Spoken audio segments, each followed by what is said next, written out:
Well, we might as well telegraph that it's not Dennis, shall we? Can you tell? Not only can you tell that Dennis is not here, but it's a telegraphed in advance that it's me, your Texas talk show buddy, Mark Davis, morning host here at 6:60 a.m. The Answer in Dallas, Fort Worth, where I do the best possible show prep imaginable for the Dennis Prager Show. It's called Doing My Own Program that ended just 1 hour ago. 7 to 10 Central Time. That is my playground. And man, have we had a bunch to talk about. And a lot of it that is, of course, originating here in my beloved Lone Star State, is of great national interest. So there are a few things I'm going to do today. So whenever I'm blessed to come here and hang out for Dennis, I always lay down a little thumbnail sketch of what we're going to do. It is July 20th of 2021, a date of huge significance to me because I am, at least here in DFW and maybe nationally, the go-to space dork in American radio. And it's because I'm old enough to be that and old enough to remember 52 years ago today when Neil Armstrong laid down those historic footprints along with Buzz Aldrin in the Sea of Tranquility. 52 years ago today, the footprints on the moon, tonight at 10:56 Eastern Time, 9:56 Central. Do your own math elsewise. And I got a couple of things to say about that, and especially, today, and this was the day that Jeff Bezos decided, let's go ahead and do it today because they wanted it to have some historic significance, and it certainly does. Jeff Bezos and his little brother and some Dutch teenager and the wonderfully named Wally Funk, a woman, an 82-year-old woman who is a member of what was called the Mercury 13. You may remember the Mercury 7. Those were the actual astronauts, 6 of whom went up. Deke Slayton did not, but he got to run the astronaut office later on. So I guess that's a little bit of makeup. But they had 13 women whom they put through various stages of training, and a whole lot of them did really, really well. And Wally was one of them. And she's a local woman. She lives just a few miles west of where I am here in the DFW area. And and the whole flight was 11, 12 minutes. And there you go. Very reminiscent in a spacecraft called the New Shepard, Shepard, like Alan Shepard, in a mission very reminiscent of his. And the Alan Shepard mission, when he became the first American in space, May 5th, 61, that's just a little over 60 years ago. And that was about 15 minutes in suborbital. They went up a little higher, about 115 miles. Today they went about 65. Richard Branson beat them to it on that space plane. I don't want to take anything away from Branson or the space plane, but it's a plane. It was taken aloft by another plane and then dropped out of the belly, and then it fires up the rockets and goes up to the lip of space. 50 miles is where they say space kind of begins. You get some zero G. There's no longer any air up there that can provide lift to wings, so you might as well say you're in space, because you are. Neither of these flights went as high as Alan Shepard or Gus Grissom, our 2 suborbital flights before John Glenn actually orbited, and that was a big enchilada in February of 62. But all this history, all this stuff that's been mashed into my brain and into my childhood, it all came to fruition on what was, for me, a hot, humid summer night in the Maryland suburbs of Washington, D.C., where I was growing up. And my dad was in the Air Force. He had in fact just retired after 20 years, most of it working in the Pentagon, some of it elsewhere. That made me a proud Air Force brat. But I got some thoughts about the path that led there. And today, I was talking to my talk show buddy, Mike Gallagher, who precedes this show on many of these fine SRN affiliate stations. And he asked me a question. We do a wonderful local back and forth at 7:35 my time before he goes on the air and while I'm in the first hour of my show. And he asked me a question that many of you may have. And that question was essentially, so what? Ever the contrarian, because he knows I'm dorked out on this, and I love, the Elon Musk and the SpaceX and Richard Branson and the Virgin Galactic and Jeff Bezos and the Blue Horizon. I'm just all, fired up about all of it. And so, ever the Luddite, Mike asked me this morning, what's the big deal? And I took that question quite at face value, because I was having to explain that to people when I'm 12. I mean, we beat the Russians. 52 years ago today, we beat the Russians. And that's about all of what it was about for a whole lot of people. Not for me, because I was 11. I mean, I love beating the Russians as much as anybody. I was a military dependent. I dug beating the Russians. I still enjoy beating the Russians. I'd like to beat the Russians in cyber hacking, if I can get greedy a little bit and step into the modern day headlines.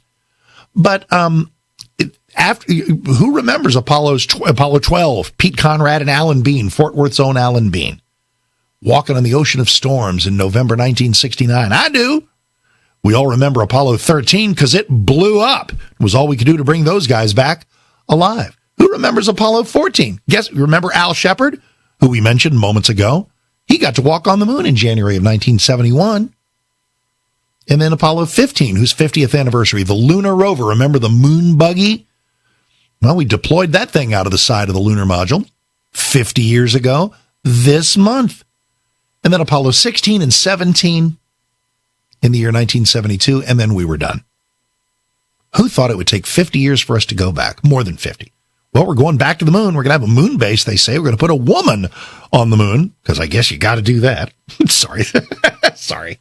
Sounds very dismissive. I'm all women in space, Sally Ride, Wally Funk, all about it. Just all about those. I believe everybody ought to go. And that's what's so cool about today.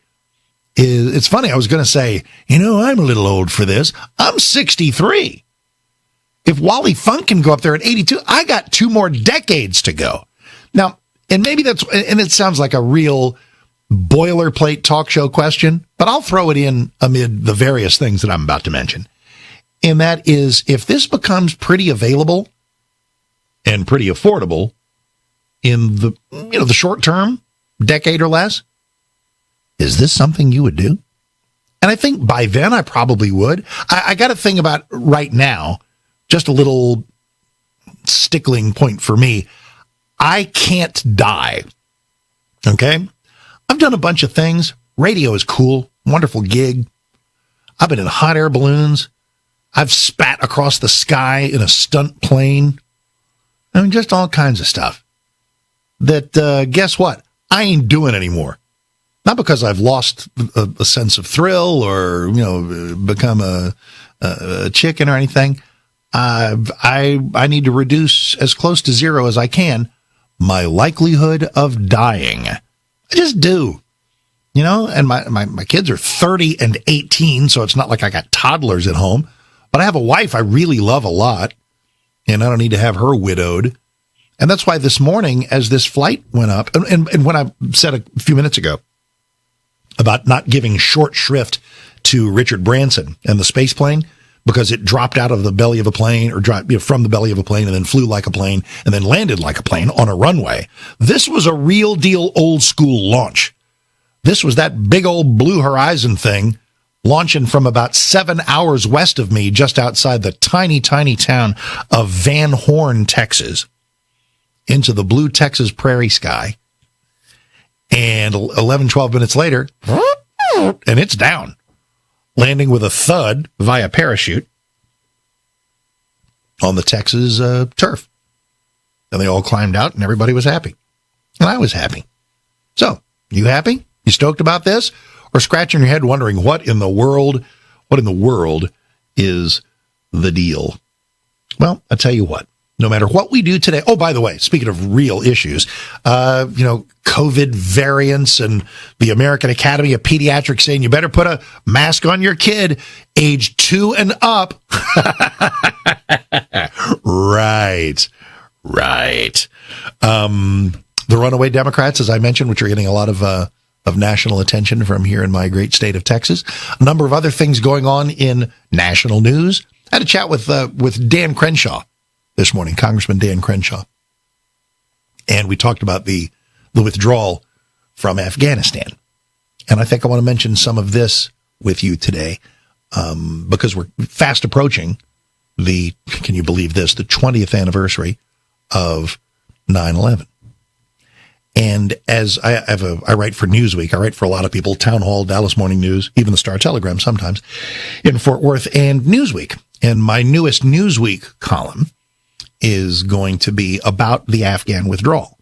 And kind of depressing it is because the Taliban are going to be overrunning Afghanistan by Christmas. So what does that mean about the 20 years we spent there? got some thoughts about that.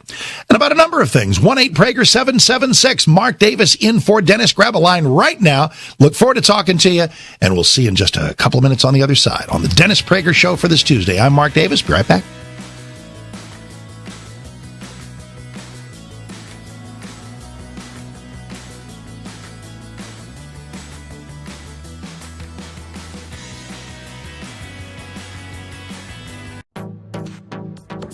Trending now on the Mike Gallagher Show.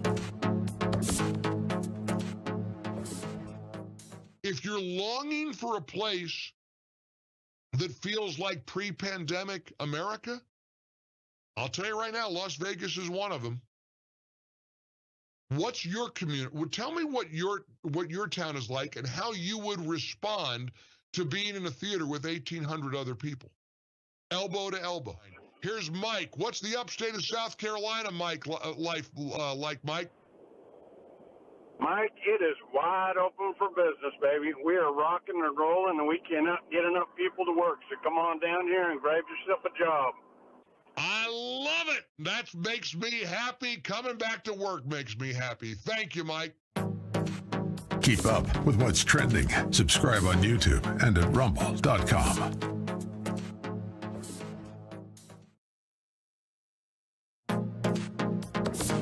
Trending now on the Eric Metaxas Show. Joe Biden was sold as a moderate. People that had worked with Joe Biden back in the day said, "Oh, I've known Joe for years. He's okay. He's fine." Listen, when he got the hair plugs, he flipped. A long time ago, he was bald as an egg, and he got hair plugs. And I believe those hair plugs were from a Chinese lab in the Wuhan province, and things started to go screwy, and he flipped. So he said, I don't know that that's true. I think he hid maybe who he was for a long time. A lot of liberals did in the 70s. Wait. First of all, he's nobody. He has no values. Let's not kid ourselves. He's not a Marxist. He is a husk of a person, and he will just do – that's the whole point of your article at townhall.com. People are running him and steering him, and he doesn't have the whisper of what we would call courage or conviction. Right. Well, and because he can't get the stuff kicked out fast enough. I mean, they've attacked so many different areas of culture and life all at once, and I think this is part of the blowback that is causing parental communities to rise up. You know, one of the things I'm most excited about, to be candid, out of all this, is to see the growth of middle-class black parents debating CRT to their own school boards. There's something very powerful about a father and a mother, married black couple, living in a suburb and being part of a community and saying to a school board, what you're in essence trying to do is teach my child to be a racist. Keep up with what's trending. Subscribe today at rumble.com. Don't you get tired of commercials screaming at you to buy gold now with inflated promises on future values? In an unregulated industry, you need honest, real experts to give you solid advice to protect your wealth and top picks on the best coins and bullion based on real-time data and historical trends. For example, as environmental policy becomes a hot topic, one precious metal that's been significantly undervalued for years is potentially set to surge. Nick Grovich, owner of AmFed Coin and Bullion, has long recommended this precious metal. Up to 600,000 ounces of this rare metal will be needed by 2030 to produce green hydrogen. Nick is doubling down on this pick, and you should too. Call Nick at AmFed Coin and Bullion to find out more.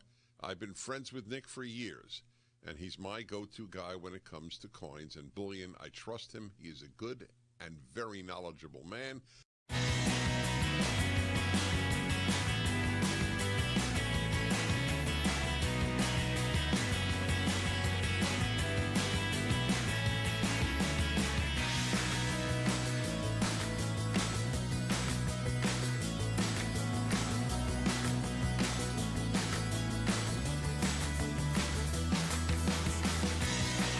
Video streaming on Town Hall TV, as well as our website. If you want to watch the show, not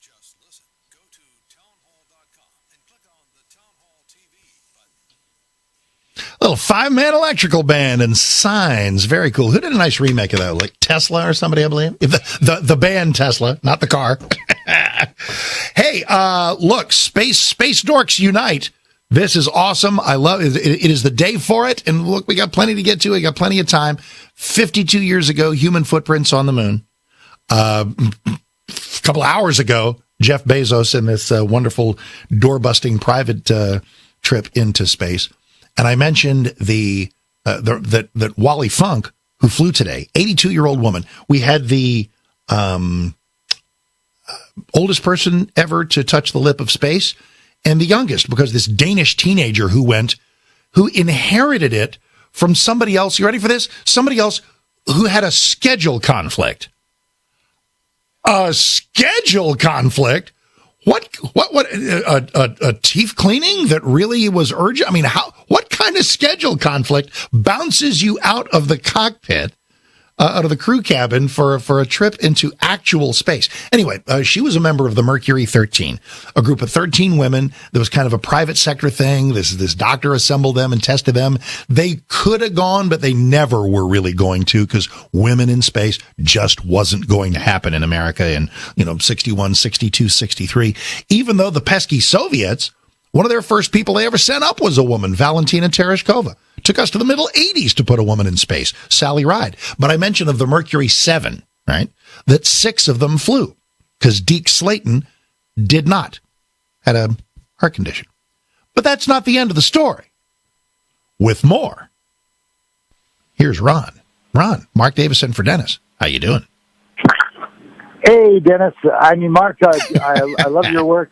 I just wanted to, in all due respect to your interest in space and the integrity of Dennis and accuracy, Deke Slayton did get up in space finally in the Apollo-Soyuz America-Russia program. That's several years later. It was, in fact, 1975. Okay. It was, in fact, 1975. I was about to graduate from high school, and he and veteran Tom Stafford, who went to the moon but didn't land on the Apollo 10 mission, and Vance Brand, Stafford, Slayton, and Brand, went up in 1975 and linked up with the Soyuz spacecraft.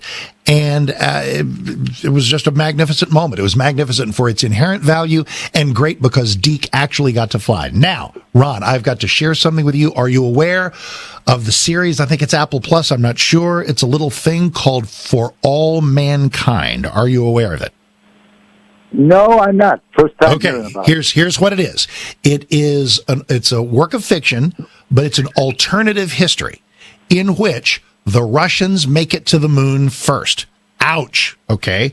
But from there, the effect that has on the American program, on how we respond to that, what happens with the space race then, and it basically involves moon bases and militarization, and it is filled with actual characters, the actual astronauts, actual people, and Deke Slayton is one of them, portrayed as the head of the astronaut office, which he was, and the Apollo-Soyuz test project is an enormous thing because the Russians, the Cold War goes very, very differently. I cannot say enough for all the space dorks and all the historical people with that interest today. For All Mankind, I think there were 2 seasons of it, and I think there's going to be another one. It is absolutely great, and I couldn't recommend it more highly. So thank you deeply for the postscript there on Deke Slayton. Now, speaking of other unfinished business, there's a little something I do at the beginning of my own show.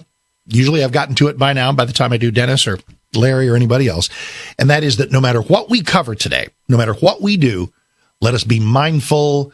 And again, this is not obligatory, but I do it, and those who are of a mind to do so along with me, you may do so. Lord, guide us and protect us as we face the challenges of this new day. We thank you every day for this blessed nation and your hand in creating it. Fill our hearts with the energy to protect the freedoms which come from you, which our nation was founded to protect. Lord, be with us as we chart a course out of this COVID nightmare. Help us to be smart and safe as we reclaim our lives. Guide us to fight for our liberties within the law and by following your law. Let us navigate these troubling times with a positive spirit, treating others as we would want to be treated. Lord, these are times of trial and challenge. Lift us as we follow your word and work for a better America, where our Constitution is honored, Our elections are reliable. Our borders work. We fight for the unborn, where our differences are hashed out with honesty and goodwill, and our freedoms of speech and worship are protected. As we face each day's problems, give us the clarity to look around and cherish our many, many blessings in our nation, our communities, and in our families. If we follow you, Lord, we know we can get through anything. And we ask these things in your holy name. Amen. All righty. I got 14 things in my head, but let's hop back onto the world of calls, because there are all kinds of things going on. Heidi, hey, Mark Davison for Dennis. How you doing? Oh, Glenn, I'm sorry. Mark, are you there? How are you, sir? Nice to have you. Well, excellent. What I was telling this call screener, and this is what we need to get better at, is using the left's logic against them. And I'll give you a perfect example with the social media. People will complain about how government and what we've done in the past, slavery, Jim Crow, and we have other areas. Then I hit them and I say, well, so you're willing to give that same government more power to censor people? What if they come after you? They don't think of this. And then another one I think is the issue with the coronavirus and the vaccine. So what I do is when I have these dialogues with people, I assert within the first couple minutes that I'm buying into what they're saying. Oh, America's systemically racist. We're bigoted. We're haters. We're all of this. Then I ask them, did you get the vaccine?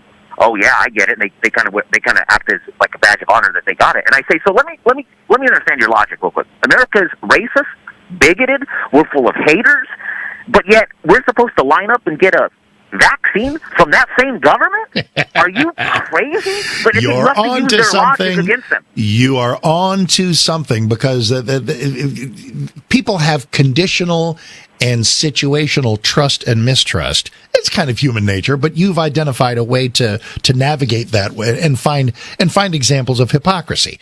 Because listen, and maybe we all carry this around to some extent, there are things we want to be able to trust the government with.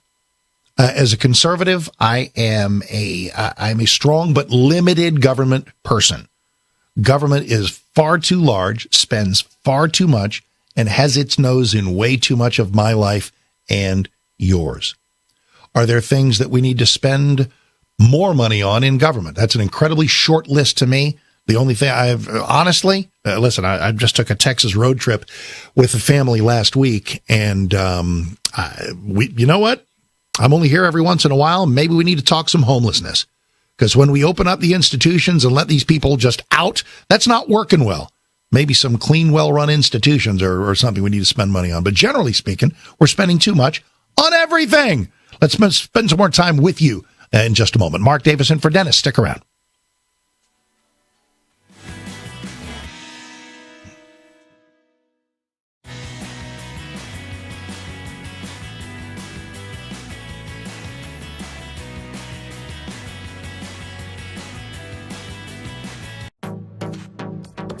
Trending now on The Mike Gallagher Show.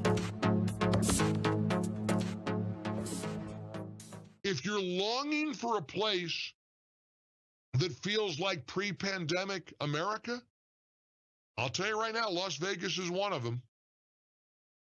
What's your community? Tell me what your town is like and how you would respond to being in a theater with 1,800 other people, elbow to elbow. Here's Mike. What's the upstate of South Carolina, Mike, life like, Mike? Mike, it is wide open for business, baby. We are rocking and rolling, and we cannot get enough people to work. So come on down here and grab yourself a job. I love it. That makes me happy. Coming back to work makes me happy. Thank you, Mike. Keep up with what's trending. Subscribe on YouTube and at rumble.com.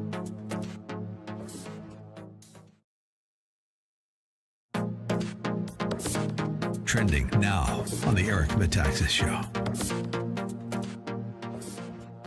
Joe Biden was sold as a moderate. People that had worked with Joe Biden back in the day said, "Oh, I've known Joe for years. He's okay. He's fine." Listen, when he got the hair plugs, he flipped. A long time ago, he was bald as an egg, and he got hair plugs. and I believe those hair plugs were from a Chinese lab in the Wuhan province, and things started to go screwy, and he flipped. So he said. I don't know that that's true. I think he hid maybe who he was for a long time. A lot of liberals did in the 70s and 80s. Wait. First of all, he's nobody. He has no values. Let's not kid ourselves. He's not a Marxist. He is a husk of a person, and he will just do. That's the whole point of your article at townhall.com. People are running him and steering him, and he doesn't have the whisper of what we would call courage or conviction. Right. Well, and because he can't get the stuff kicked out fast enough. I mean, they've attacked so many different areas of culture and life all at once, and I think this is part of the blowback that is causing parental communities to rise up. You know, one of the things I'm most excited about, to be candid, out of all this, is to see the growth of middle-class black parents debating CRT to their own school boards.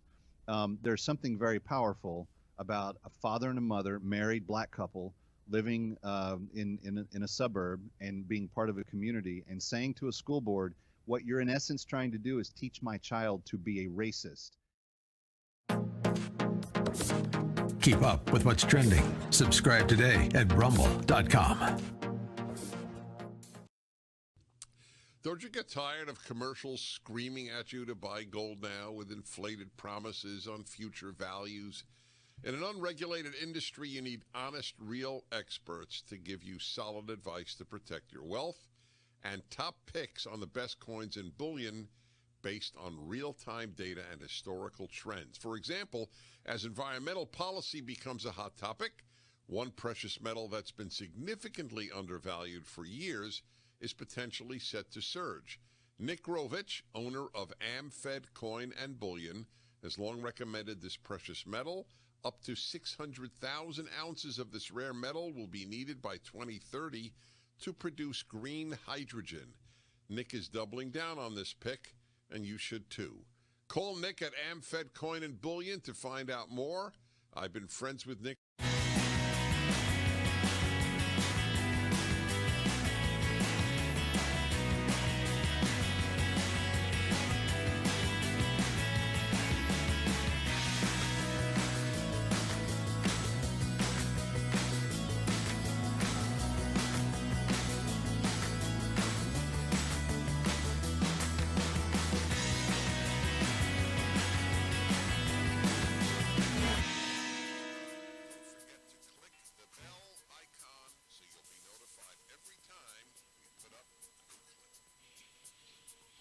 It's almost a Pavlovian response. Click the bell and receive Dennis's YouTube stuff. It's a good thing to be conditioned to.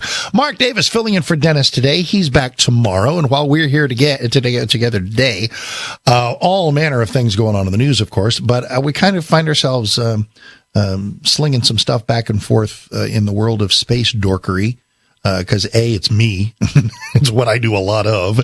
And I enjoy it generationally, and I enjoy it because it takes me back to when I was a kid and a time of an American can-do spirit that I'd like to think we have not lost, and just a number of other things. And of course, today, the whole Jeff Bezos and his crew going up and down in a suborbital flight that was pretty awesome. Speaking of things that are awesome, Dennis and a whole lot of people here along the Salem Radio Network chain have been telling you about Relief Factor for a good while. You know why? Because it's wonderful. Getting older is a real bear.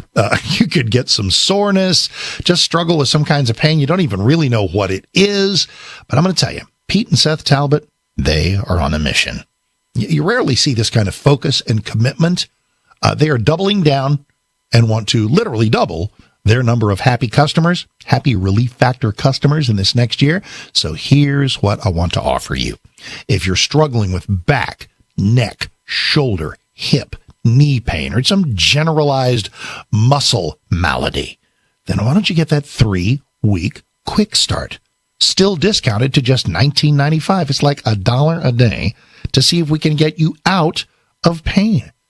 And then after that, less than the cost of a cup of coffee a day to stay out of pain? Seems worth it. Go to ReliefFactor.com, ReliefFactor.com. Or if you want to order on the phone, 1-800-500-8384. 1-800-500-8384. 8384 or relieffactor.com.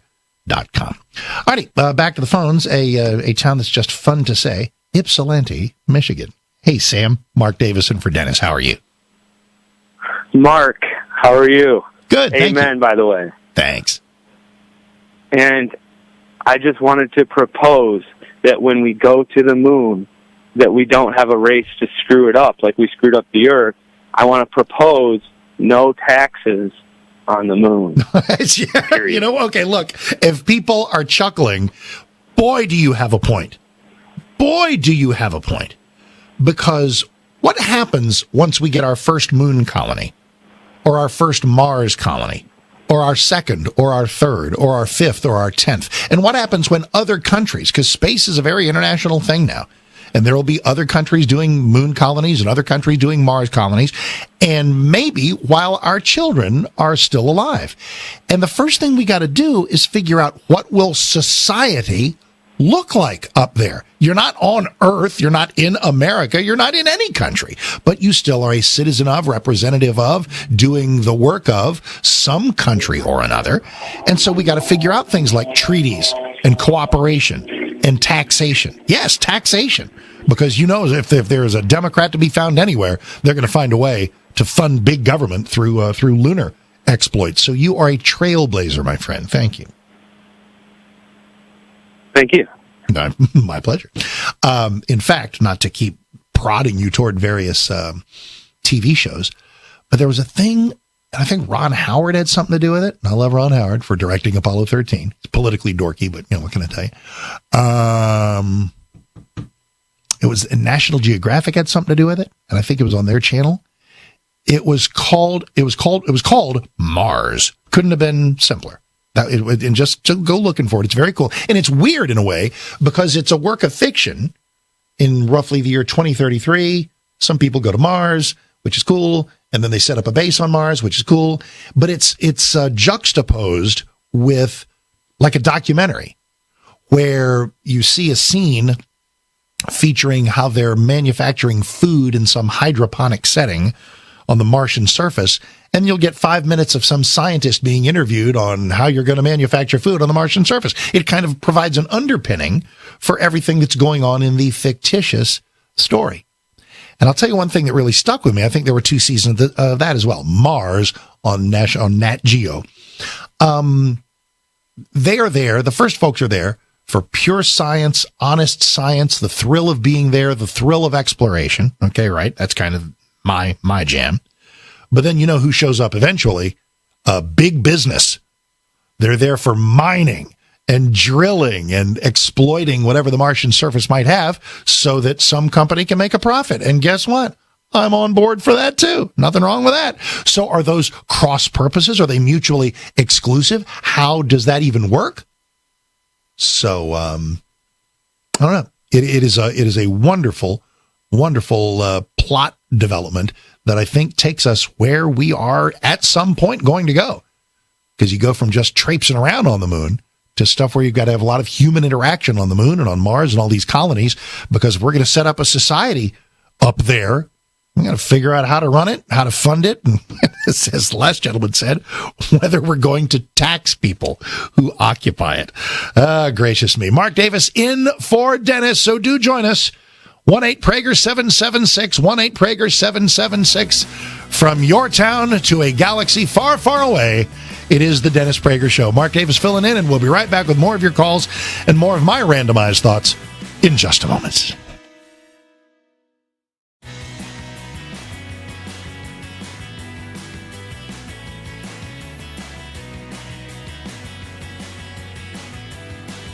Streaming on Salem Now. Things just happened. My girlfriend and my best friend. You got 30 days to grow up, son. Nathan Hanning, it is good to have you home. Nona, it's Nathan. Well, you don't mind my giving her your room, do you? Stream on your phone, tablet, or TV. Look for Salem Now in the App Store or go to salemnow.com. Trending now on The Hugh Hewitt Show. Donald Rumsfeld is famous for many things. Before Donald Trump, there was Newt Gingrich in the 2012 campaign, demonstrating hostility to the media and confrontation with the media. But before there was Newt Gingrich, there was Donald Rumsfeld, demonstrating command of the media. Most famous for his combination of command and concise knowledge is this cut, which is his most famous response to a question. There are reports that there is no evidence of a direct link between Baghdad and some of these terrorist organizations. There are known knowns. There are things we know we know. We also know there are known unknowns. That is to say, we know there are some things we do not know. But there are also unknown unknowns. The ones we don't know, we don't know. Excuse me, but is this an unknown unknown? I'm not. Several unknowns, and I'm just wondering. I'm not going to say which it is. Well, Mr. Secretary, I'm right here. I'm right here. See, Rumsfeld knew exactly what he was doing. It makes perfect sense, and that's why his memoir is known as Known Unknowns. But for the full tutorial on how to deal with the media, here is a press situation with Donald Rumsfeld on April the 11th, 2003. Listen to how he deals with a hostile press. I picked up a newspaper today, and I couldn't believe it. I read 8 headlines that talked about chaos, violence, unrest, and it just was henny penny. The sky is falling. I've never seen anything like it. And here is a country that's being liberated. Keep up with what's trending. Subscribe on YouTube and at rumble.com. Trending now on America First with Sebastian Gorka. When did you wake up and say, hang on, this is not good? Well, like I said earlier, I've been in for over 15 years. The first 14 years of my career, I was in the Air Force, was in the flying community, and then came into the Space Force. Every unit that I've ever been in, all of my professional interactions with people during the preponderance of my career have been highly professional, not politicized. We focus.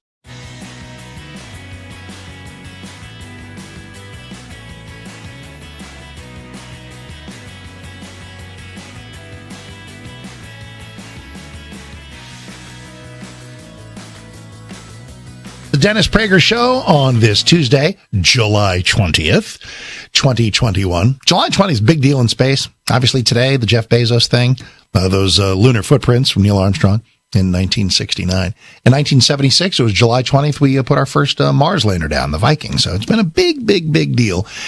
Here's a little bit of a listen. This is kind of fun. This is about 7 hours west of me here in DFW in the tiny town. I think the arrival of all the Blue Horizon people doubled the population of Van Horn, Texas. And I think this is all kind of a Blue Horizon, corporate thing, kind of an event, as is the Elon Musk stuff anytime a SpaceX mission goes up.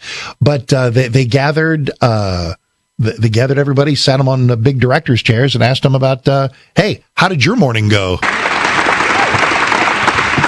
So, without further ado, how was it? Right, Jeff, what was it like? Was everything you imagined? I'm going to answer that question, but just real quick. Please. I want to thank a few people.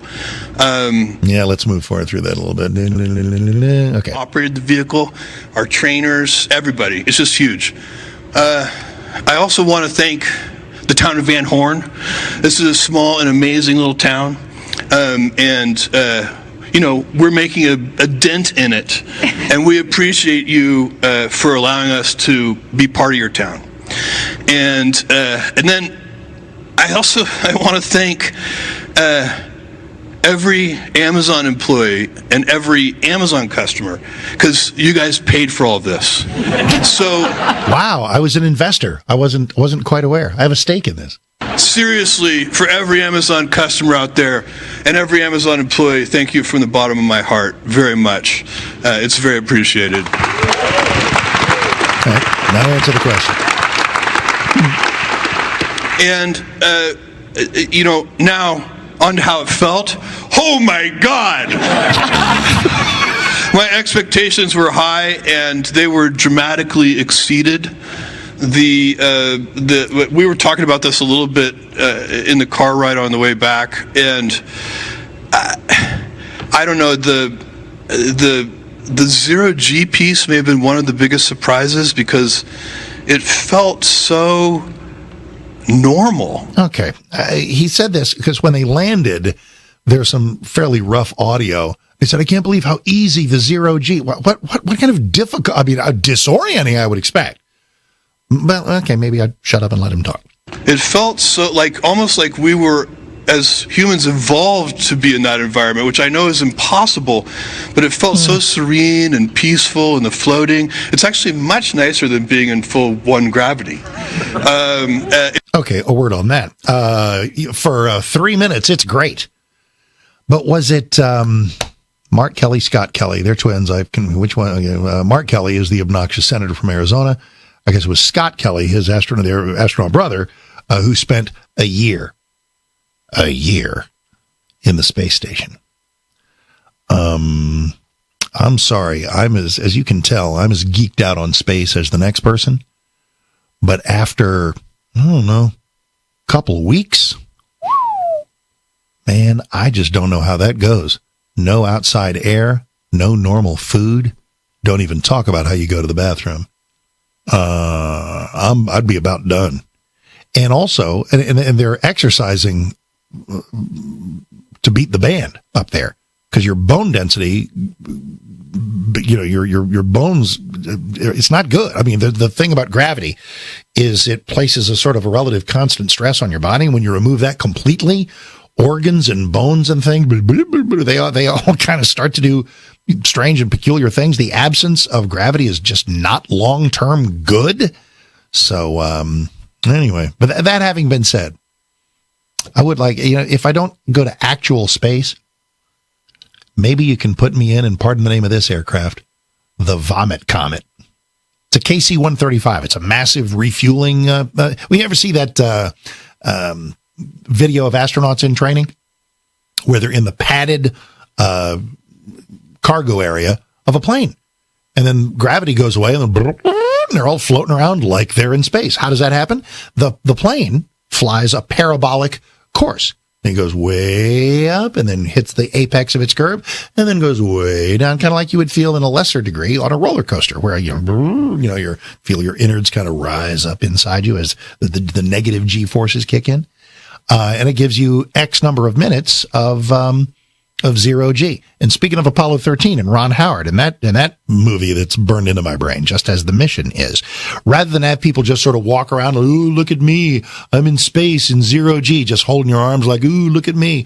No, they filmed, they took a lot of the set up into these aircraft and were thus able to recreate those sets so that as you see, Tom Hanks, Kevin Bacon, Bill Paxton, as Lovell Hayes and Swigert moving through, the hatch from the command module to lunar module in zero G, it's actual zero G. Another reason why I love me some Opie, man. Ron Howard may be politically out of whack, but that's a heck of a directorial achievement. Anyway, more Jeff Bezos. It's a very pleasurable experience, just from just the way it feels, the tactileness of it.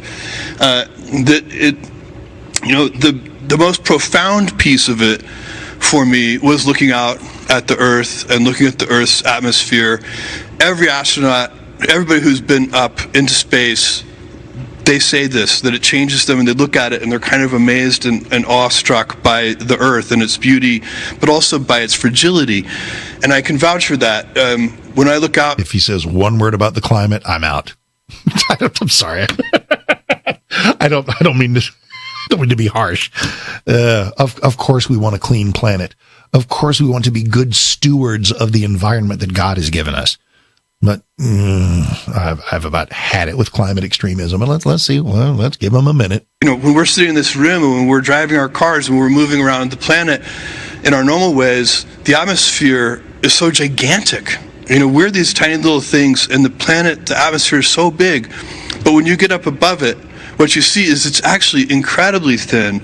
It's this tiny little fragile thing. And as we move about the planet, we're damaging it. And, so that is, that's a very profound, it's one thing to recognize that intellect. Okay. Well, is a reminder that it is fragile and that our life here is not promised to us in eternity, and we should take care of the planet. Yes, we should. In fact, I tell you what, there's another astute observation somebody made. I'll share that with you next. Mark Davison for Dennis.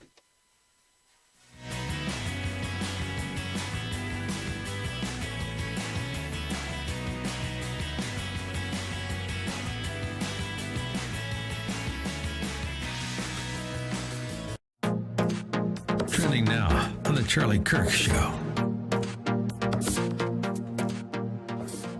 I want to talk about what's happening in New York with Letitia James and what I consider to be a political persecution unlike anything, I think, in American political history. How are you guys dealing with this? And do you guys see this as, you obviously said this last night, but as a continuation of almost this 5-year political witch hunt? 100%. I mean, it's pretty clear when the Attorney General of a state, without any information, literally campaigns on saying, "Hey, we're going to investigate, we're going to lock them up, we're going to do this, that, and the other." It's pretty amazing that they can get away with it, and then they do it, and then they do it for 5 years. And the reality is this: there's no recourse. There's no one keeping them in check, Charlie. They can just do this. You have nowhere to appeal it to. You're going to appeal it to a leftist judge in New York who feels the same way. They're utilizing their taxpayer-funded offices in a political vendetta to try to damage my father. And the reality is this: even after 5 years, in search of a crime, right? They've been looking for 5 years. They're getting closer, Charlie. We've been hearing this now literally for half a decade, and yet there's still nothing there. And yet no one's stopping them. So as crime rates go through the roof in New York, as murder rates go through the roof, as businesses are going out of business because of New York's disastrous recovery response, they're spending taxpayer dollars on a political witch hunt against Donald Trump rather than, murderers. This is what's going on in America. They're outraged when this stuff happens in, Belarus recently, right? Keep up with what's trending. Subscribe on YouTube and at rumble.com. Trending now on the Mike Gallagher Show.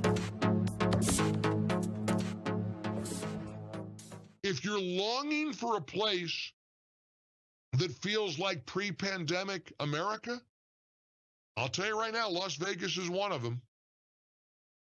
What's your community? Well, tell me what your town is like and how you would respond to being in a theater with 1,800 other people, elbow to elbow. Here's Mike. What's the upstate of South Carolina, Mike, life like, Mike? Mike, it is wide open for business, baby. We are rocking and rolling, and we cannot get enough people to work. So come on down here and grab yourself a job. I love it. That makes me happy. Coming back to work makes me happy. Thank you, Mike. Keep up with what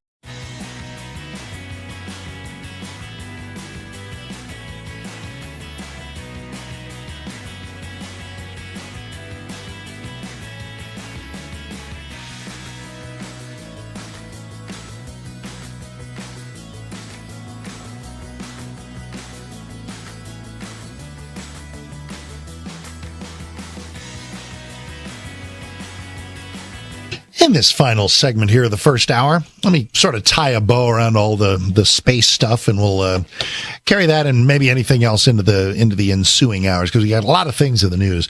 But as Jeff Bezos in those remarks a moment ago was talking about what it's like to go high enough where you can see the curvature of the Earth and see the thin veneer that is the atmosphere, and it reminds you of how fragile the Earth is, and that's true. That's true and proper, and it should remind us to take good care of this planet, which, by the way, we have an instinct to do.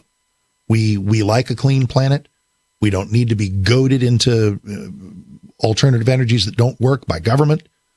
We don't need to be operating on some bizarre fantasy land that human productivity is causing the Earth's temperature to climb. Are you high? Let's just take good care of the planet for its own sake. How about that? Anyway, so as Jeff Bezos was talking about that change of perspective once you're up at the lip of space looking down, it reminded me of something that Jim Lovell said. And one of my great blessings in this gig and with all this space stuff in my head is I've had a chance to MC a lot of things. Met Armstrong and Aldrin, who walked on the moon 52 years ago today.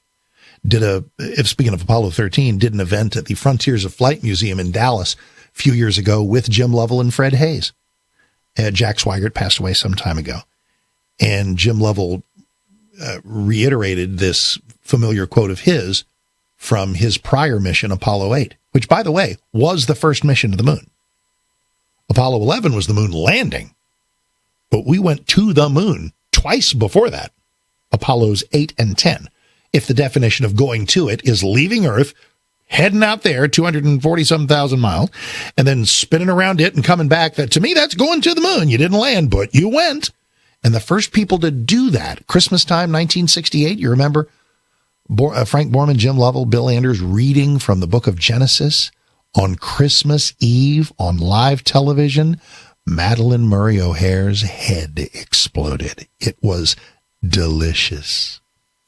Anyway, though, the quote that Jim Lovell has always had, and Jim and Marilyn just turned 91. I think Jim's 92. They're doing well. God love them. This generation of heroes is soon to leave us. Let us always cherish them.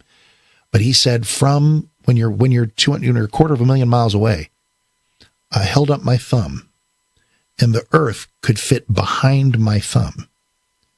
And it occurred to me that behind my thumb lay every human being, 5 billion people at the time, but everybody who had ever lived, every strand of DNA of human life, ever since the creation, behind my thumb. Space is awesome. All right, but we got other things to talk about. So let's do things in the news and more. Grab a line. 1-8-Prager-776. What's on your mind? And we'll stick to it and hop right to those topics next. Mark Davis in for Dennis. Stick around.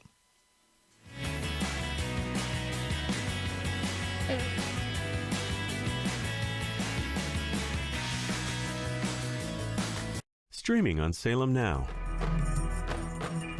There's about 57 Muslim states in the world.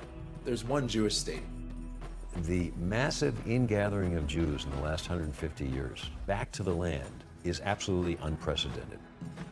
They say that there's no greater sign of redemption coming than the Jewish people returning to the hills of Judea. As a Christian, I've always supported Israel's claim to the Holy Land. To me, the Palestinians were just getting in the way of God's plan. 300,000 Palestinians are unemployed.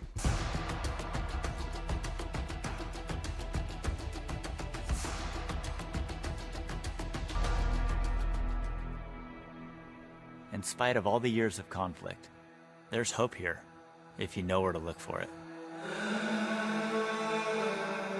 Stream on your phone, tablet, or TV. Look for Salem Now in the App Store or go to salemnow.com.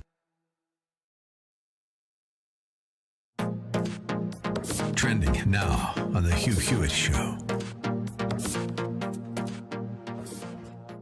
Yesterday, General Milley told a congressional hearing that there is no chance, very unlikely and very little motivation for the People's Republic of China on this, the 100th anniversary of the Chinese Communist Party, to assault Taiwan in the near term. Quote, there's no reason to do it militarily, and they know that. So I think the probability is probably low in the immediate near-term future. Your reaction, Senator Cotton?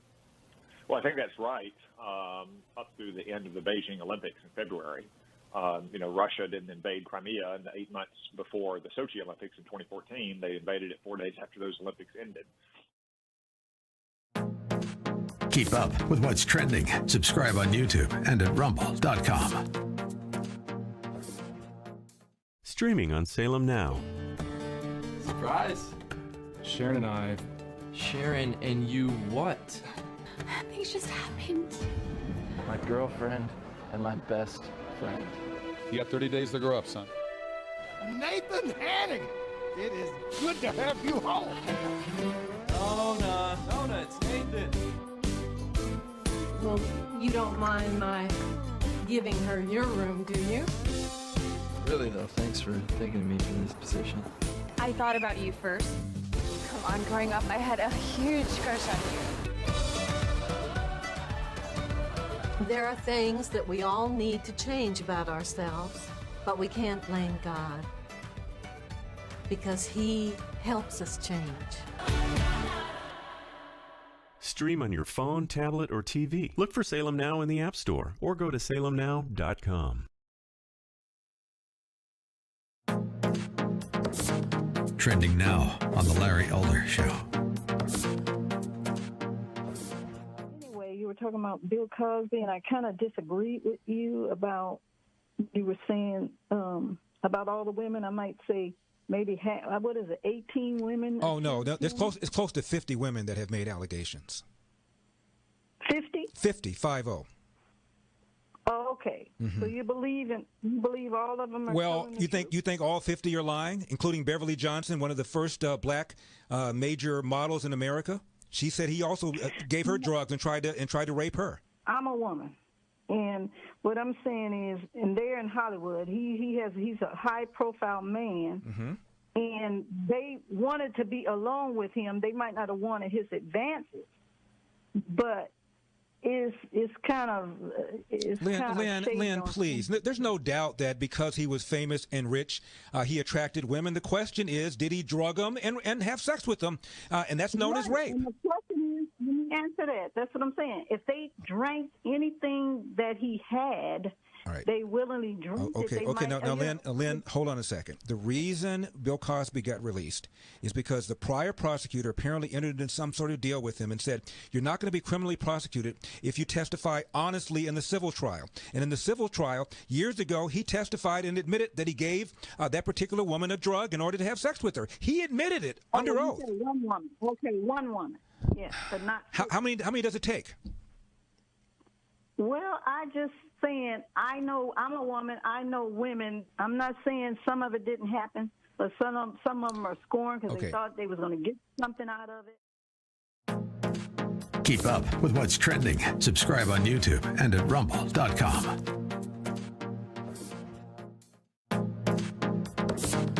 Trending now on America First with Sebastian Gorka.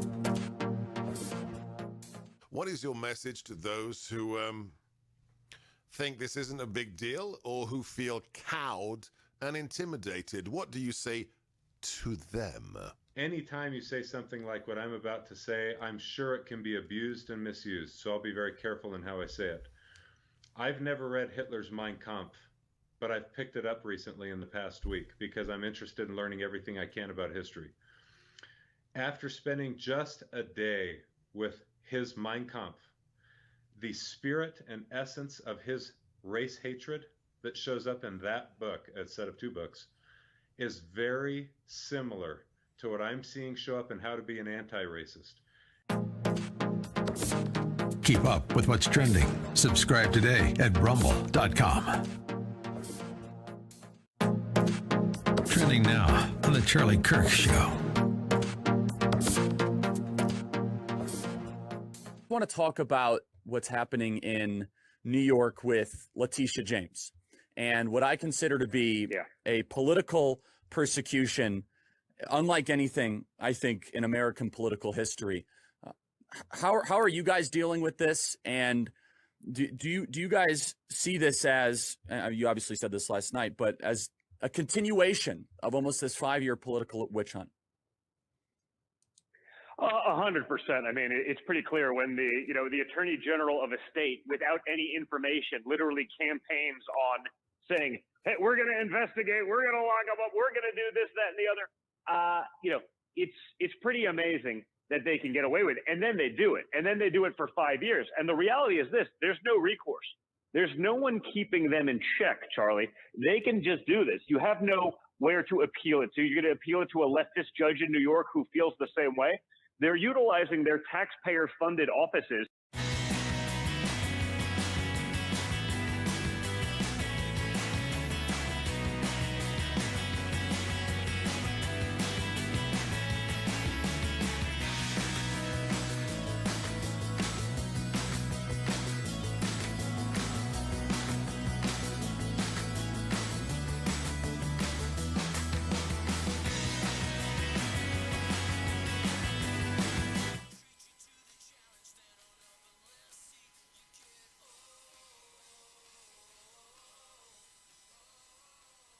It is hour number 2 of the Dennis Prager Show. Glad to be here with you from the studios of 660 AM The Answer in DFW, where I am your happy morning host, Mark Davis. Hi, and made even happier on these days where I get to come hang out on the Dennis Prager Show. So we have certainly made much of today in space history, whether it is 52 years ago and the first human footprints on the moon, or a few hours ago and the successful Jeff Bezos and his crew Blue Horizon mission. Real quick, as we get ready to go back to calls on this and things in the news that are political in nature and cultural in nature and all the things that I mentioned that I want to get to, I do have some Wally Funk audio. This is the 82-year-old woman freshly returned on this mission, and they asked her, what was it like? Woo! I can't tell you. I had such a good instructor. He took us through everything that we were going to do. So when I went up this morning, the noise wasn't quite as bad, and we went right on up, and I saw darkness. I thought I was going to see the world, but we weren't quite high enough. And I felt great. I felt like I was just laying down. And I was going into space. And I want to thank you, sweetheart, because you made it possible for me. So great. Yeah, just laying down, pulling 5 Gs. That's like an elephant sitting on your chest, and she did it. That is a tough woman right there. And if you're not familiar with the history, Wally Funk was one of 13 women who went through a general equivalent of the really bizarre training that we put the Mercury astronauts through. And the so-called Mercury 13 were women who underwent the same thing with an eye toward, with a possibility toward perhaps going into space themselves. It was never in the cards. It was, they say never say never. I'm going to say never. It was never going to happen, at least within the Mercury time frame of 61, 62, 63. But, and it took us 20 years to put a woman in space. Now women go with great regularity, and the notion that this woman at 82 had the chance to go today is just magnificent. It's great for her. It's great for history. It's great for posterity. It's great for womanhood. It's great for older people. And are you kidding me? Listen, when I see Mick Jagger, and however old Mick is now, probably halfway between me and Wally Funk, right? Probably closer to Wally than me, and I think, that must mean I got 20 years of rocking and rolling left in me. When I see Wally Funk, I say, man, that gives me probably 20 years where maybe I can pull those G's and get up there myself. Who knows? I will wait for that invitation. My invitation to you is to join us at 1-8-PRAGER-776, 1-8-PRAGER-776. Let me share with you a couple of things, a couple of stories that are making news. In fact, let me do the two that are out of my state of Texas that are making national news, and then we'll just broaden ourselves out to whatever might be going on in your state, your neighborhood, the country at large, or around the world. So we have these legislators, and they're coming up with a bunch of big honking cases of COVID. A bunch of Texas legislators bolted the state rather than show up at the state capitol in Austin and vote, and they would have lost because we are a Republican state. We are a conservative state. They're going to lose because they are not in the majority. This is, elections have consequences.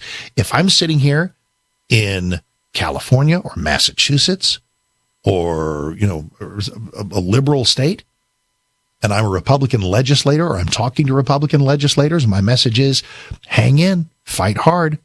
But until you gain the majority, you're going to lose a lot of votes. And you don't cut and run, you don't bail, you don't chicken out, you stay and face the music. And then after you lose on a particular vote, you say, hey, this was the point that I made, and I'm proud to make it, and I hope that more people can be elected who agree with me on this. You make your argument to the people and see if maybe you can prevail. Look at the state of Wisconsin. The state of Wisconsin was a hardcore blue state. Now it's the state became the state of Scott Walker. It's the state of Ron Johnson. Can you flip a state? Sure you can. Larry Elder's going to try to flip California. Our Salem colleague is running for governor of California. You got to get rid of Gavin Newsom first. And if that turnstile is knocked down, then our friend Larry is one of, I don't know how many score of candidates do you have? But that's how Arnold Schwarzenegger became governor of California in the Gray Davis recall. Know what difference is between Larry And Arnold Schwarzenegger, there are many. Larry's a real conservative, and Arnold Schwarzenegger never was. Now, I'll take Arnold over any Democrat governor, but just as, right now, much has been made of the Caitlyn Jenner candidacy. And people have said, well, Caitlyn Jenner is just some circus act, and, the gender thing is disqualifying. I'll be really honest with you. I don't care if the ideas are right and the policies are right. I don't care. In a perfect world, I'd probably just as soon have leaders who are aware of what gender they are. The entrance of Larry, however, makes this instantly easier for, I believe, just about any conservative in California or elsewhere.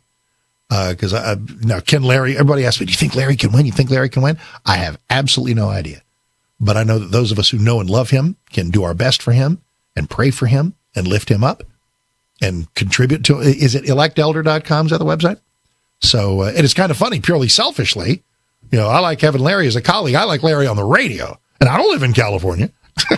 So, is it any skin off my nose? But I will tell you this, if this is what my friend wants to do, I want to lift him up in prayer and with every good wish that he succeeds. So can you flip a state? Can a state change? Sure it can. Anyway, my point being, Texas, for now, remains a red state, a conservative state. And these weasels, these cowards, rather than stay and face the music and see laws pass that will bolster election security, election reliability, they lie, and then they lie some more. So we're trying to make it harder to vote. Please.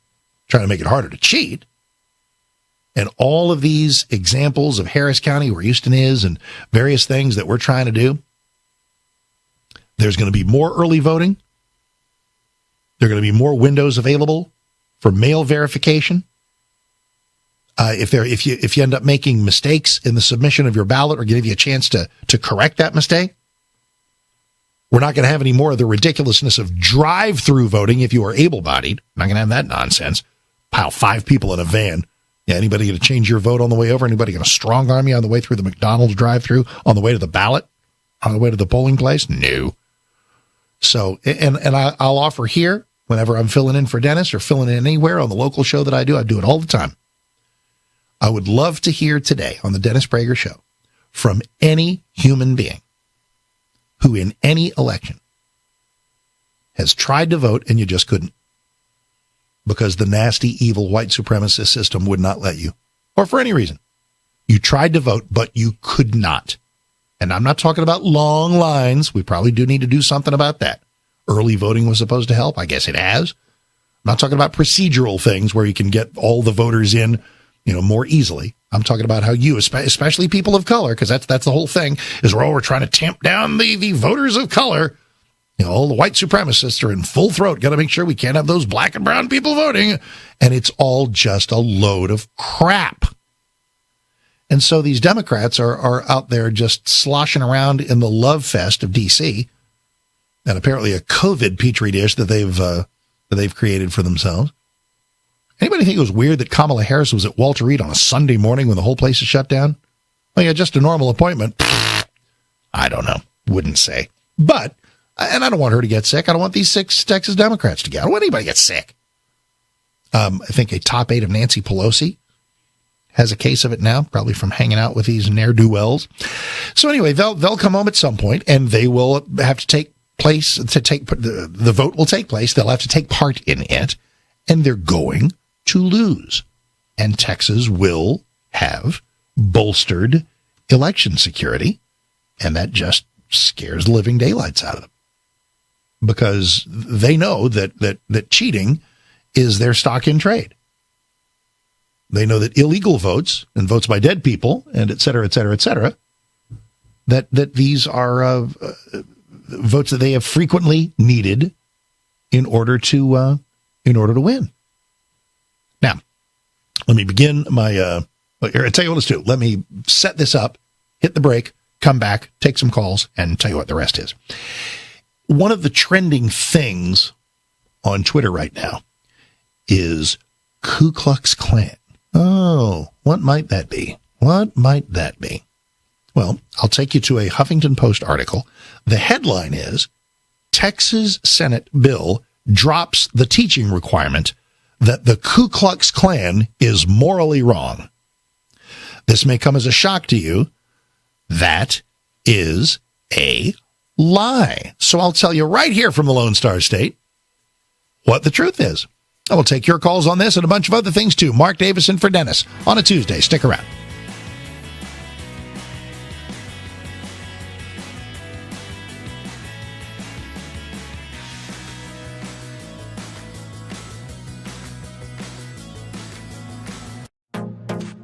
Trending now on the Charlie Kirk Show.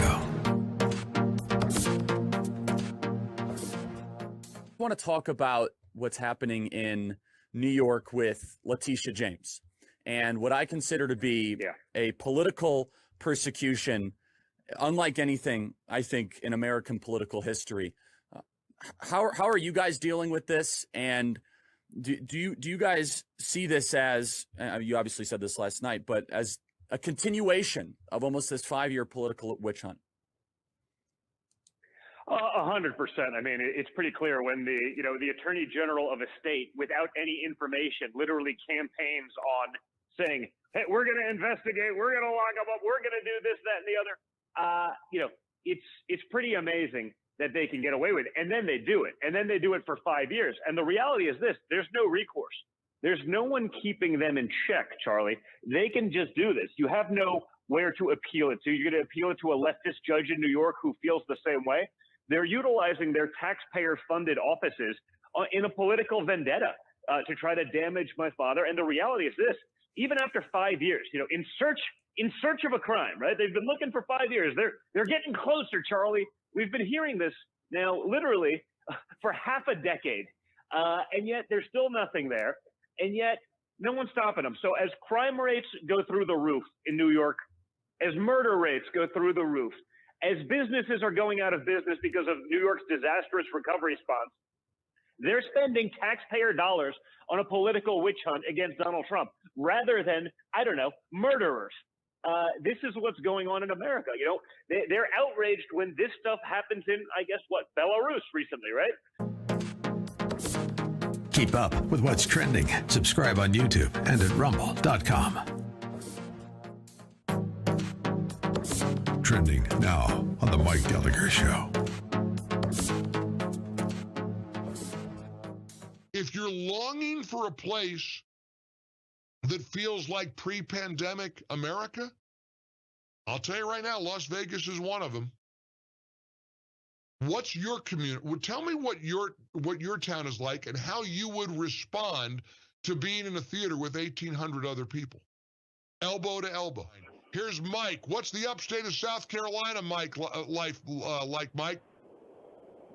Mike, it is wide open for business, baby. We are rocking and rolling, and we cannot get enough people to work. So come on down here and grab yourself a job. I love it. That makes me happy. Coming back to work makes me happy. Thank you, Mike. Keep up with what's trending. Subscribe on YouTube and at rumble.com.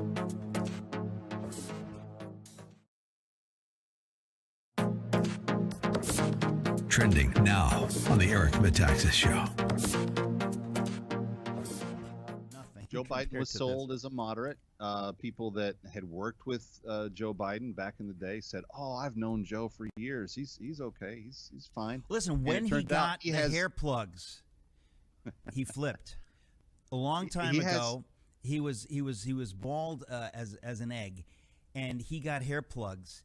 And I believe those hair plugs were from a Chinese lab in the Wuhan province, and things started to go screwy, and he flipped.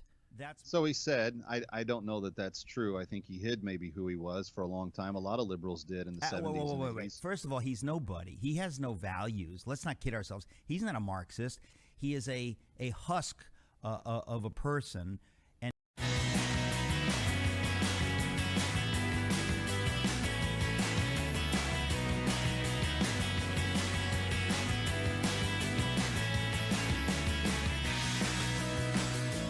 And It is the Dennis Prager Show for this Tuesday, 20th of July, 2021. Mark Davis filling in for Dennis. All right, last item just to protect you, to insulate you from some enormous social media lies amid the hashtags of the day.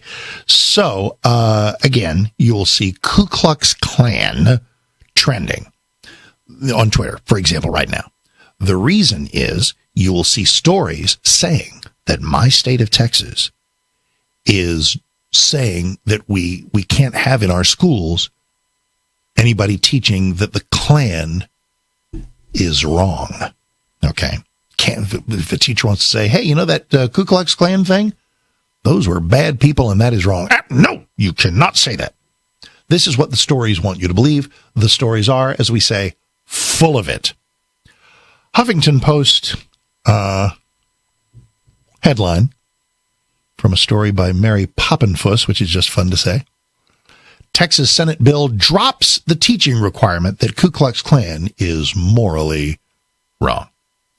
All you really need, all you got to have here is some basic grasp of the English language. In the story itself, as you scroll down, it contains the passage in question. You ready? Senate Bill 3, passed last Friday, 18-4 in our Texas Senate. It includes eliminating a requirement. All right. There's a requirement that is eliminated. Let me describe to you what that requirement is. Okay. The requirement that students be taught, quote, the history of white supremacy, including but not limited to the institution of slavery, the eugenics movement, and the Ku Klux Klan, and the ways in which it is morally wrong. Wait a minute. Does that "it is morally wrong" refer only back to the Klan, or does it refer to what started this passage, the history of white supremacy? The obvious answer is the history of white supremacy. This does not in any way deal with only the Klan. So the question then becomes, what could possibly be wrong with teaching that there is moral deficiency in white supremacy? My dog knows white supremacy is wrong. There is no one of consequence who argues otherwise. So the first thing is, it's needless. But it's worse than needless, because when weaponized and deployed by today's race-baiting activists, it becomes just another opportunity to poison modern race relations and score cheap political points. So to summarize, should every decent human being know that white supremacy, the eugenics movement, the Klan, that all of that is wrong? Of course. No one of consequence says otherwise. So this is needless. But what this language sought to do, they sought to shoehorn this in. You got to be able to teach that the history of white supremacy, including, but not limited to, slavery, eugenics, Klan, and the ways in which it is morally wrong. Not limited to. I mean, I'll get it. Slavery, wrong. Duh, no kidding. Eugenics movement, obviously. Klan, obviously. Yeah. Are you willing to trust today's race-baiting activists? Are you willing to trust today's, and God bless teachers, public school teachers, college instructors, hardworking people, God love you? Man, is there a strain of troublemakers occupying your lane? Do you trust these people to define what white supremacy is? Do you trust these people to be the moral arbiters of what white supremacy is and how they define it? Because silly me, using the logic given us in the English language, my definition of white supremacy is people who believe that whiteness is just automatically better than other colors. That is self-evidently amoral. However, white supremacy in the hands of today's activists is pretty well, let's see, anything conservative. Anyone pushing back against today's left, trying to make elections more secure, is white supremacy. These people are crazy, And this is the device that they had used to try to get elbow space into the classrooms of Texas, and we ain't going to let them do it. So when you see all the Ku Klux Klan hashtags today, that is how they built the lie 101. All righty, we are in Los Angeles. Brent, Mark Davison for Dennis. How are you, sir? I'm fine, and it's a pleasure speaking with you again, Thank Mark. you. Appreciate it. But I'm a bit terrified to think about 4 civilians flying up 60 miles while California teeters on the verge of falling to all-and-out communism. As our Secretary of State is unilaterally demolishing the democracy of California. And I think Larry Elder is being victimized by a political leftist lynch mob, and this is reminding me of Clarence Thomas. It's deja vu all over again. Can I ask you a question? Because I saw the story, I don't remember, in the last couple of days, that I believe the Secretary of State's office had the supposedly complete list of candidates, and Larry just wasn't on it. Has that been rectified? Not that I'm aware of. I think they're taking it to court, and of course, in 2 months, what can you do in court? And so it seems, and it's purely a technicality, a legal, it's an absurdity, and it's just such California Jim Crow. I can't. Everything's Jim Crow. I think in the same story that I saw, I believe there was a quote from the Secretary of State's office and even from Larry's campaign that they expect this to be rectified within days. It had better be. But listen, I believe he dotted all the I's, crossed all the T's. You mentioned technicalities. I will tell you one thing about technicalities. They're also known as the law. If you're pulled over, doing 60 and a 55, it's a technicality. But I totally trust Larry's campaign to do things by the book. I also trust the ruling class of California to try to do anything to derail him. So eyes peeled for mischief. We are in Livermore, California. Ray, hey, Mark Davis in for Dennis. How are you? Happy Tuesday. Yes, indeed. And it's great to have you in, Sagebrush. Thank you. Love you. Thank you. Whenever I'm in for Larry, the sage, I'm the sagebrush, hence my Texas roots. Thank you, man. I wanted to argue with Bezos about the fragility of the planet and how we need to save the planet. Our planet lives in a pretty rough neighborhood. Mm-hmm. Our solar system, our galaxy, our universe, whatever you want to call it. I mean, look at the moon, look at the surrounding planets. They take a beating, and yet here we are with literally millions and millions of different variant life forms surviving on this planet because it's a tough planet, and it gives us life. And the idea that we need to save it, I've been saying this for many years. This planet is trying to kill us, folks. It really is. And if you don't believe me, step out in extreme cold or extreme hot, or maybe when there's a tornado going by or a hurricane, typhoon. Go the wonderful George Carlin. And I as a kid, I loved the comedy of George Carlin. Later in life, I didn't go to him for moral guidance on anything. But he had a wonderful rant about the planet. He said, the planet's going to be fine. We're screwed, but the planet is going to be fine. Look at what it has faced. It will be fine. All right, Mark Davison for Dennis. More of you coming up next. Stick around, please.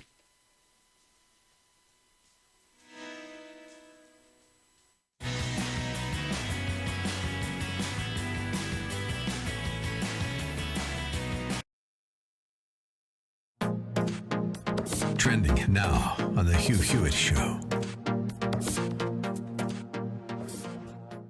Yesterday, General Milley told a congressional hearing that there is very unlikely and very little motivation for the People's Republic of China on this, the 100th anniversary of the Chinese Communist Party, to assault Taiwan in the near term. Quote, there's no reason to do it militarily, and they know that. So I think the probability is probably low in the immediate near-term future. Your reaction, Senator Cotton? Well, I think that's right. Up through the end of the Beijing Olympics in February, Russia didn't invade Crimea, and 8 months before the Sochi Olympics in 2014, they invaded it 4 days after those Olympics ended. Keep up with what's trending. Subscribe on YouTube and at rumble.com. Streaming on Salem Now. Surprise! Sharon and I. Sharon and you what? Things just happened. My girlfriend and my best friend. You got 30 days to grow up, son. Nathan Hannigan, it is good to have you home. Nona, it's Nathan. Well, you don't mind my giving her your room, do you? Really, though, thanks for thinking of me for this position. I thought about you first. Come on, growing up, I had a huge crush on you. There are things that we all need to change about ourselves, but we can't blame God because He helps us change. Stream on your phone, tablet, or TV. Look for Salem Now in the App Store or go to salemnow.com. Trending now on The Larry Elder Show. Anyway, you were talking about Bill Cosby, and I kind of disagreed with you about, you were saying about all the women. I might say maybe, 18 women? Oh, no, it's close to 50 women that have made allegations. 50? 50, 50. Oh, okay. Mm-hmm. So you believe all of them are Well, telling the truth? you think all 50 are lying, including Beverly Johnson, one of the first black major models in America? She said he also gave her drugs and tried to rape her. I'm a woman, and what I'm saying is, and they're in Hollywood. He's a high-profile man, Mm-hmm. and they wanted to be alone with him. They might not have wanted his advances, but it's kind of Lynn, please. There's no doubt that because he was famous and rich, he attracted women. The question is, did he drug them and have sex with them? And that's known as rape. And the question is, let me answer that. That's what I'm saying. If they drank anything that he had, right, they willingly drank it. Okay. Now, Lynn, hold on a second. The reason Bill Cosby got released is because the prior prosecutor apparently entered into some sort of deal with him and said, you're not going to be criminally prosecuted if you testify honestly in the civil trial. And in the civil trial, years ago, he testified and admitted that he gave that particular woman a drug in order to have sex with her. He admitted it under oath. One woman. Okay, one woman. Yes, but not. How many does it take? Well, I just saying, I know I'm a woman. I know women. I'm not saying some of it didn't happen, but some of them are scorned because they thought they was going to get something out of it. Keep up with what's trending. Subscribe on YouTube and at rumble.com.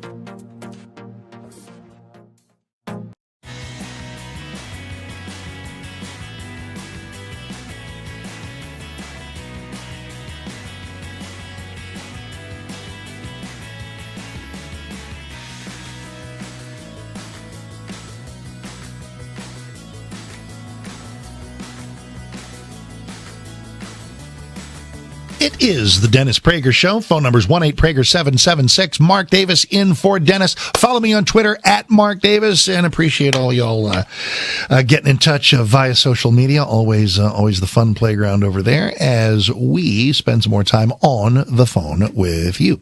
1-8-Prager-776. 1-8-Prager-776. We are next in Salem, South Carolina. Ed, hey.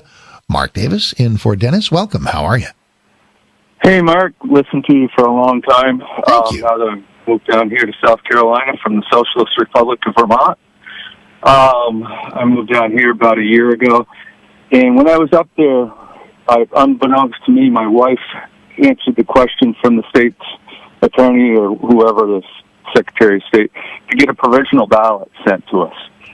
I threw the damn thing away. I didn't want it. I went to go vote, and said, you can't vote. You've got a ballot out. And I go, yeah, I threw the damn thing away.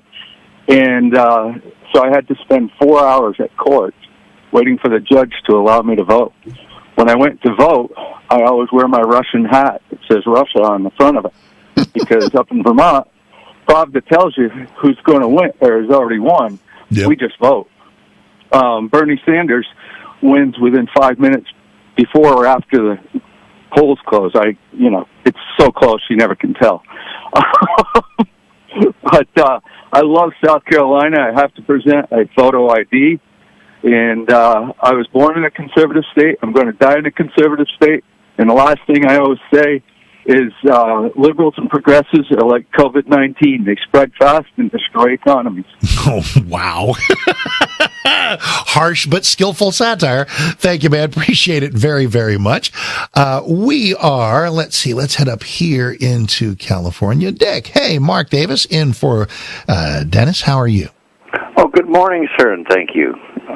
Yes, my question, I think your screener might have shown that my question is, why does this planet Earth exist in the first place? Wow. What a great question. Why does the planet exist? Okay. For anything of that vast scope, I'll try to fill this in 60 seconds, then I'll give it to you and offer it to you for counterpoint. I believe that everything exists because of the mind of God and because of his intent. And that the creation, as described in Genesis, was filled with the intent to create this planet, create the universe, create us, create the creatures, create everything. And so it is part of a divine plan that gives to us the opportunity to live a life in his image and by following his word. How about you? Nature's God, the creator, nature's God. Is man not part of nature? Of course. And in that regard, all that man does as being part of nature is something that God has allowed within that creativity, his extension of his mind. God allows everything. God, we have free will, so God allows everything, the free will to do that which is right and that which is wrong. I think it is wrong I believe it is wrong to intentionally despoil the planet. And I believe that's why we are good people and we like clean environment. And if left to our own devices, we will favor clean water and clean air and do things along those lines, and as we have done for a long time. Are we not toggling back and forth between what we have done to pollute the planet as well as what we have done to correct that pollution? I don't know about toggling. I don't. Toggling implies back and forth, back and forth. For a long time, I mean, we laid waste to all kinds of woodlands to build all kinds of stuff as the country was being built. And then as you get through the Industrial Revolution in the early part of the 20th century, we're belching all kinds of stuff out in the air because we thought, hey, what's the harm? Then we became kind of aware of the harm, that there was something good about trying to do things a little cleaner, burn things a little more cleanly, invent some alternative energies that if they work, great. If they don't, scrap them. And that's where we find ourselves now. And let everybody who wants an electric car have one. Let everybody that wants solar panels, let them have those. Well, I think fossil fuels will be around forever, and I'm glad they will. And from clean coal to nuclear and other things, let's do all manner of things so that we can have the needs that we have for human productivity and take the best care of the planet that we can. How's that sound? Well, when I said toggle, I mean we have a tendency to, as man, as part of God's allowances of our failures as well as our successes, we have the ability to do the corruption and then to correct the corruption. I worked for a pollution control company at one time. Yeah, I got about 10 seconds to go. That was the result. I think we probably tied a bow around this, and I think I pretty well said what I was going to say, and I'm marginally confused, so it's probably a good idea to hit a commercial break. Mark Davis, back in a moment for Dennis Prager.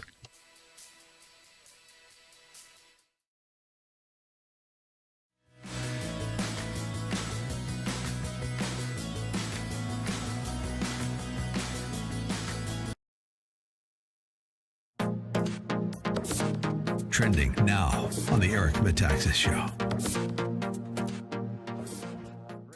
We've had 6 months of the new administration. It is the farthest thing from moderation that the government has ever seen, and it is the fastest track to extremism that we've ever had elected. But Kevin, how did I know that in advance? Why in my debate with David French did I know this and you knew this? There was no question in my mind. So the fact that this has now happened, part of me wants to say, ha ha, but it's just too sad to say ha ha. This is something that I warned against and you warned against and others warned against because we knew that the consequences are devastating. Keep up with what's trending. Subscribe today at rumble.com. Streaming on Salem Now. There's about 57 Muslim states in the world. There's one Jewish state. The massive ingathering of Jews in the last 150 years back to the land is absolutely unprecedented. They say that there's no greater sign of redemption coming than the Jewish people returning to the hills of Judea. As a Christian, I've always supported Israel's claim to the Holy Land. To me, the Palestinians were just getting in the way of God's plan. 300,000 Palestinians are unemployed.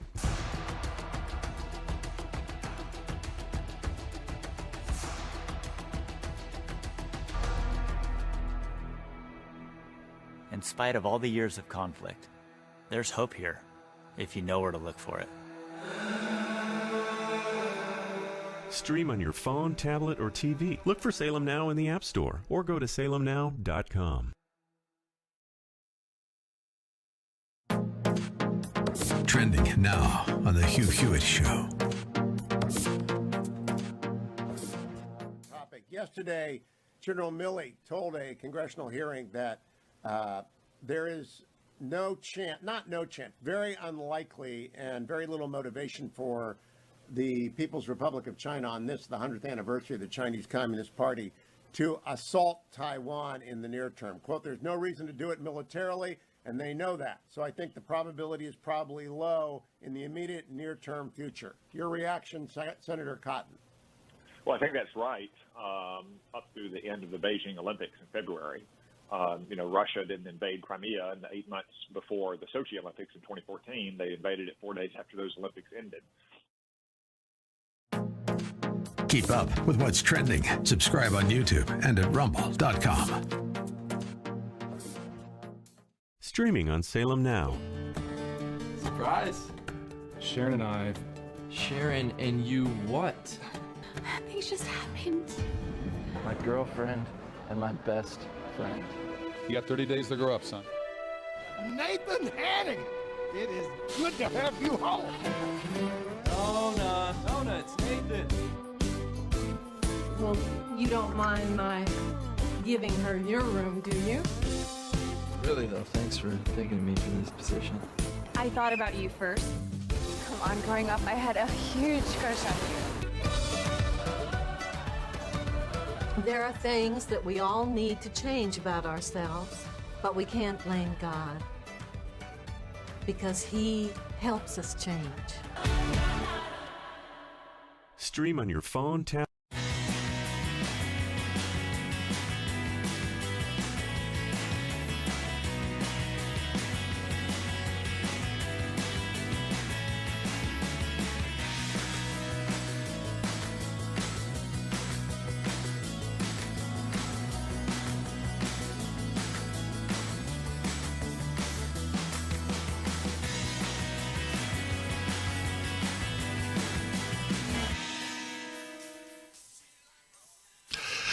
The gauntlet has been thrown down.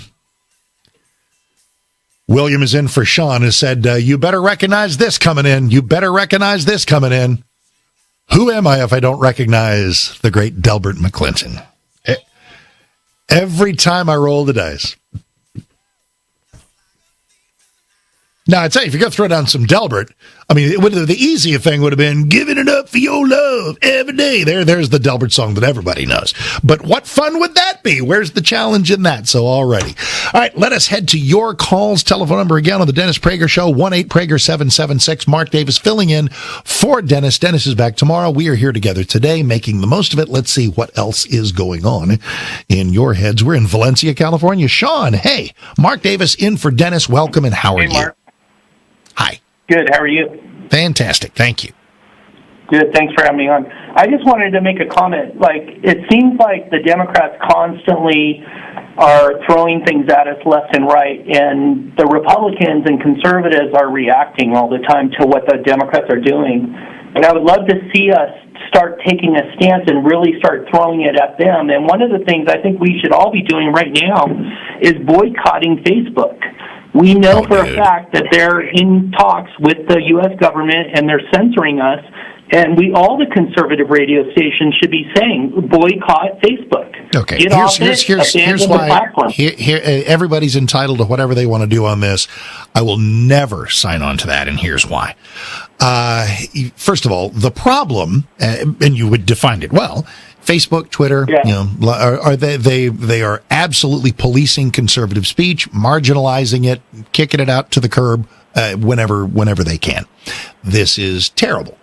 These are private companies who largely can do what they want to do, however. But also, your point, which is well taken, is we can do what we want to do and boycott them and, take our ball and go home.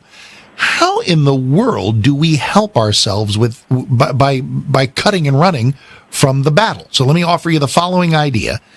Ted Cruz has some wonderful thoughts about this, that even though Facebook and Twitter are indeed private entities, and it's not like censorship in the way that government might censor us, when they collude, that wonderful word again, collusion, when they are in cahoots with government to marginalize conservative speech, that then becomes a sinister partnership that may be somehow actionable in court. And I'd like to pursue that while at the same time, this is really important, and part of this is self-serving. There's such a thing as the Mark Davis Show Facebook page. I ain't giving that thing up. It promotes this show, or not this show, it promotes my show and my views. And I think that the most important thing I can do as a conservative in media is promote my views and get my views out to as many people as possible. And then when you get to Twitter, if all the conservatives leave Twitter, we're screwed. Thank God for conservative Twitter. So that's my thought. Good point. Balls in your court. Yeah.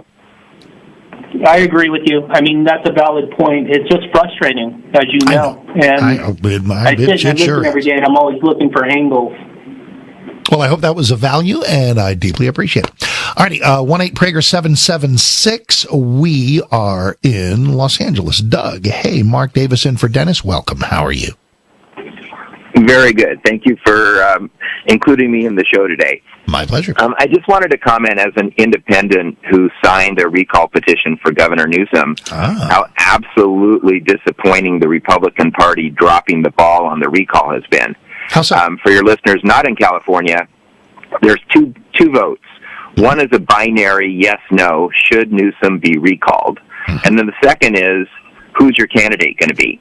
There has been virtually zero campaign by the Republican Party to recall Newsom. There's random ads by individual candidates, but there has been zero effort to convince, particularly the middle. In California, the Republican Party is the third largest party. The second largest is independents, to convince the middle that Newsom has to go. There's no linking him to George Gascon. There's no accusing him accurately of underspending on fire prevention. There's no highlighting of his hypocrisy on his, dinner at the French Laundry. Zero. When the Democrats wanted to get rid of 2 senators in Georgia, they poured out-of-state money into negative advertising against the Republican incumbents. Why aren't the Republicans doing the same? So spectacularly put point. I always like to play a little exercise called Did I Understand You Correctly? So let me offer you a paragraph and see if it makes sense. Is your main thrust that it's lovely for all these Republicans to talk about why I would be great, I would be great, I would be great, but before we even get to that, the first vote, the first turnstile has to be successful, and that's the thumbs down on Newsom.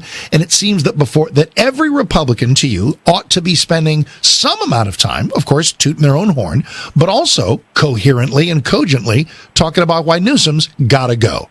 How'd I do? You did pretty close, but the difference is to be negative ads about Newsom informing the public as to why he needs to go that are not tied to any particular candidate.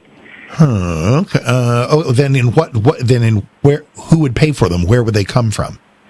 Well, I think there's this thing called super PACs, and the Democrats have plenty of them, the Republicans have plenty of them, and the Republicans have decided to sit this one out. Okay, let me ask you, so that is an absolutely fascinating point, and I think that is a worthy analysis on your part. It is California. So I'm out here in Texas, and I try not to be in my bubble. I try to, I know a lot of people in California and talk to y'all a lot. Before we even get to whether it's Larry Elder, Caitlyn Jenner, whoever else, we know it would be great to have a Republican governor of California. But the first thing we got to do is Newsom's got to fall. And with COVID, not at the moment, it seems to be rearing its head, but with lockdowns and stuff fading in the rearview mirror, do you think he's just going to prevail anyway, and the whole second part of the equation just becomes moot? Well, I don't think it's because of COVID. I think it's because the Republican Party and the super PACs have not gotten behind this. And, I think that you have to look at the fact that the Republicans are a minority party in California, but that the independents are larger than the Republicans, and Meghan Trainor should not be the Republican Party's chief strategist. It's not all about the base. You need more than the base. Everybody, he saved it for last. Very astute, very funny. All about that base. Don't want to cause any trouble. Ha ha ha! See what I did there? Mark Davison for Dennis. Great call. Be right back.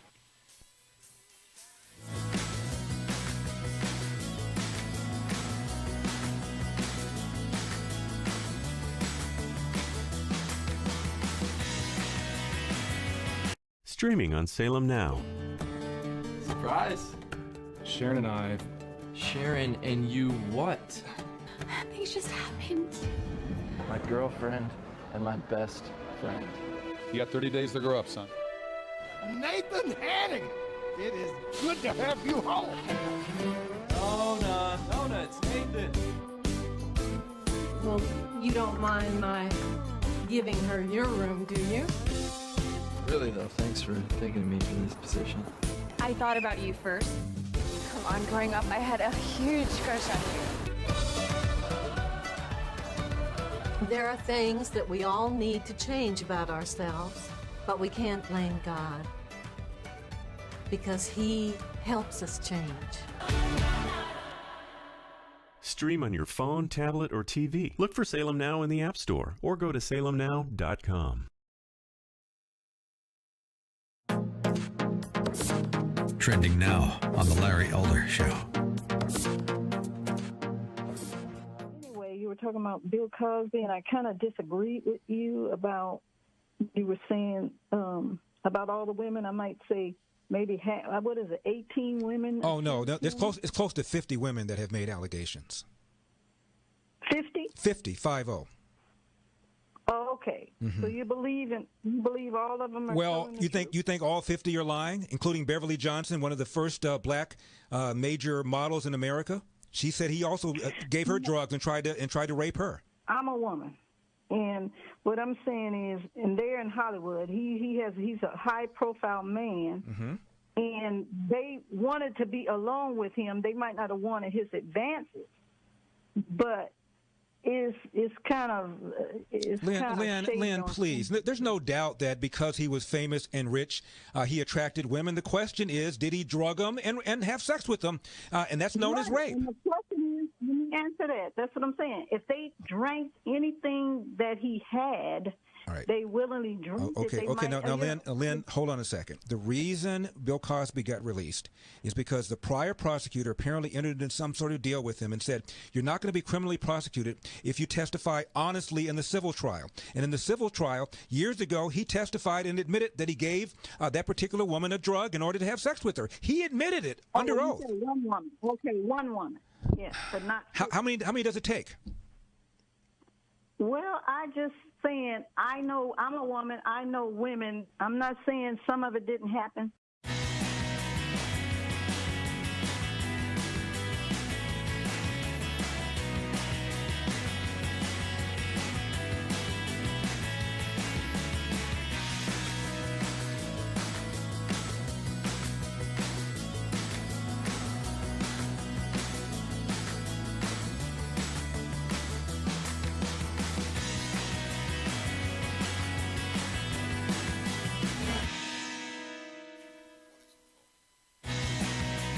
Well, here I am to prod you towards something else on your TV box as a result of this right here with the Beatles. Have you caught the hype about McCartney 321? It is on Hulu, and I think it's only on Hulu. And it's McCartney who's, what is he? Is he almost 80? Ringo's 82. Anyway, he's up there, but still looks great. And he's talking with longtime famous record producer Rick Rubin. And it's McCartney and Rick Rubin sitting around talking about music and talking about the Beatles, talking about history. And you might think, oh, surely I've heard McCartney and everybody talk about this ad nauseum, ad infinitum. Well, what value is this?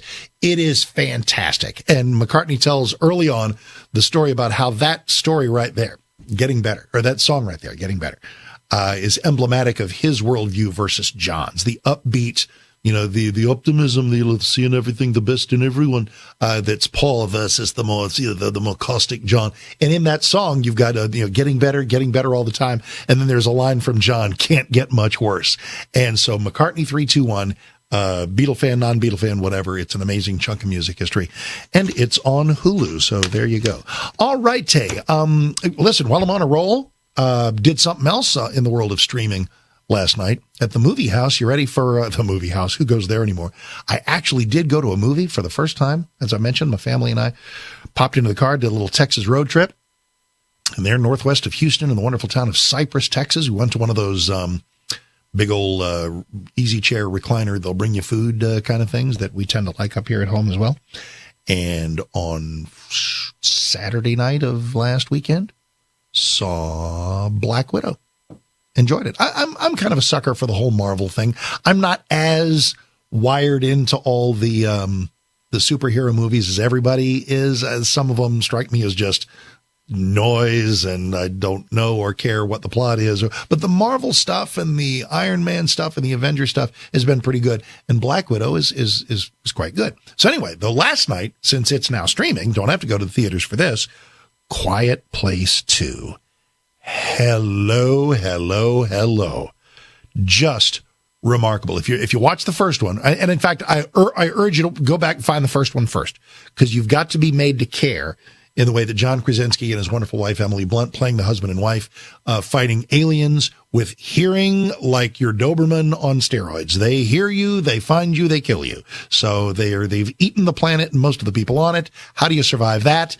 And now The Quiet Place 2 is out, and it is every bit as good, which virtually never happens in the world of sequels. So there you go. Look at there. Open the door. Let him in. Little McCartney and Wings to take us out. Thanks for opening the door to us. We'll close it on this hour and come back and wrap things up next hour with more of your thoughts. Mark Davison for Dennis. Stick around.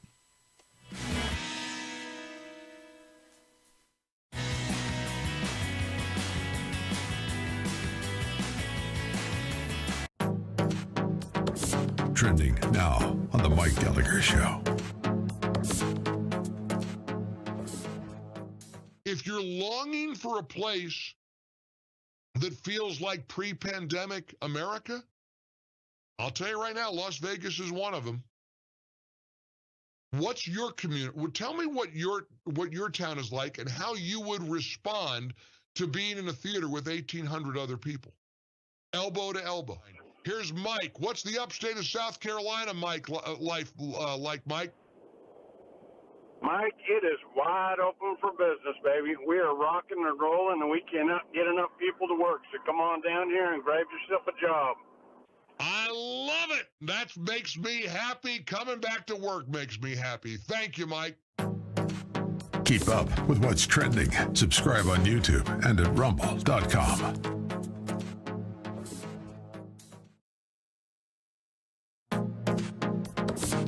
Trending now on the Eric Metaxas Show. Joe Biden was sold as a moderate. People that had worked with Joe Biden back in the day said, "Oh, I've known Joe for years. He's okay. He's fine." Listen, when he got the hair plugs, he flipped. A long time ago, he was bald as an egg, and he got hair plugs. And I believe those hair plugs were from a Chinese lab in the Wuhan province, and things started to go screwy, and he flipped. So he said. I don't know that that's true. I think he hid maybe who he was for a long time. A lot of liberals did in the 70s. Wait. First of all, he's nobody. He has no values. Let's not kid ourselves. He's not a Marxist. He is a husk of a person, and he will just do. That's the whole point of your article at townhall.com. People are running him and steering him, and he doesn't have the whisper of what we would call courage or conviction. Right. Well, and because he can't get the stuff kicked out fast enough. I mean, they've attacked so many different areas of culture and life all at once, and I think this is part of the blowback that is causing parental communities to rise up. You know, one of the things I'm most excited about, to be candid, out of all this, is to see the growth of middle-class black parents debating CRT to their own school boards. There's something very powerful about a father and a mother, married black couple, living in a suburb and being part of a community and saying to a school board, what you're in essence trying to do is teach my child to be a racist. Keep up with what's trending. Subscribe today at rumble.com. Don't you get tired of commercials screaming at you to buy gold now with inflated promises on future values? In an unregulated industry, you need honest, real experts to give you solid advice to protect your wealth and top picks on the best coins and bullion based on real-time data and historical trends. For example, as environmental policy becomes a hot topic, one precious metal that's been significantly undervalued for years is potentially set to surge. Nick Grovich, owner of AmFed Coin and Bullion, has long recommended this precious metal. Up to 600,000 ounces of this rare metal will be needed by 2030 to produce green hydrogen. Nick is doubling down on this pick, and you should too. Call Nick at AmFed Coin and Bullion to find out more. I've been friends with Nick for years, and he's my go-to guy when it comes to coins and bullion. I trust him. He is a good and very knowledgeable man. Call Nick at 800-221-7694, 800-221-7694, AmericanFederal.com, AmericanFederal.com. Not one mistake. Trending now on America First with Sebastian Gorka. I had studied Marxist history, beginning with Marx and Engels' Communist Manifesto from 1848.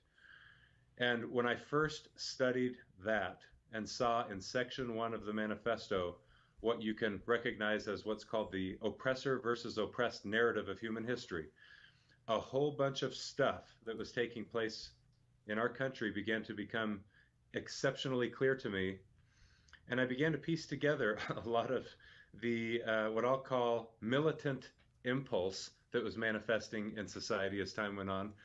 And there's a victimhood ideology. There's constantly an effort by some individuals who have an agenda to pit groups of people against one another as victims or oppressed groups and oppressor groups. And we've seen very clearly over the past calendar year who the oppressor group is labeled to be and who the oppressed groups are labeled to be. And right now, under the auspices of diversity and inclusion training, as well as critical race theory and other narratives of American history that have been parading about throughout the country and showing up in our education system, all of those narratives seek to divide the American people by pitting people against one another into racial groups. Yeah, it's the white versus the black. It used to be class, division by class. Now it's division by race, by skin color. We've only begun to scratch the surface. We're going to go deep dive on what's happening inside the U.S. military and why this man took the courageous step of writing the book Irresistible Revolution. Lieutenant Colonel Matthew Lohmeyer. Keep up with what's trending. Subscribe today at rumble.com. Streaming on Salem Now. Some lawyer hit a little girl. Former cancer patient Sharon Blackwell was struck by an oncoming vehicle. Take this into evidence, sir. I need to call my wife. You've been accused of texting while driving. Before you take your daughter off life support, give God room to be God. You're not guaranteed another day, but you have today. Stream on your phone, tablet, or TV. Look for Salem Now in the App Store or go to salemnow.com. Trending now on The Larry Elder Show. 1/3 of California small businesses will never reopen. 1/3. Many of the things that Gavin Newsom did had nothing whatever to do with science. You've heard me interview small business owners who said he imposed lockdowns and mandates and then loosened them and then reimposed them and then loosened them so nobody knew what the hell to do. The science suggested that schools could have remained open. We already have a situation where 75% of black kids in California cannot read at state levels of proficiency. Nearly half of all kids in California.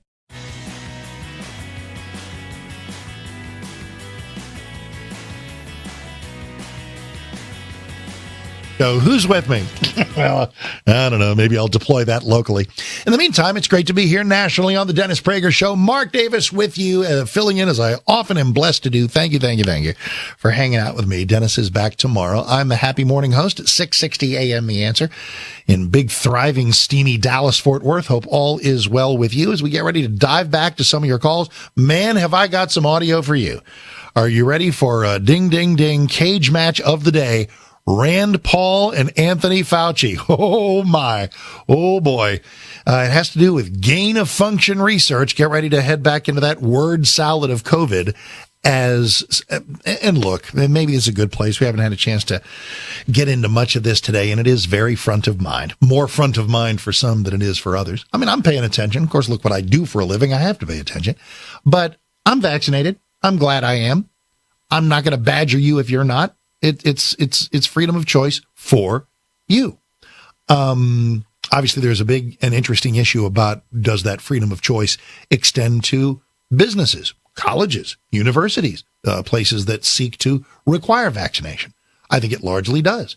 And then the ball comes back into our court as to whether we want to attend those colleges or walk into those businesses. That seems like liberty busting out all over. Okay, that's to me. And you may differ with that, and that's why we have phone lines, 1-8-PRAGER-776. But the point about Rand Paul and Dr. Fauci, let me go ahead and do this now.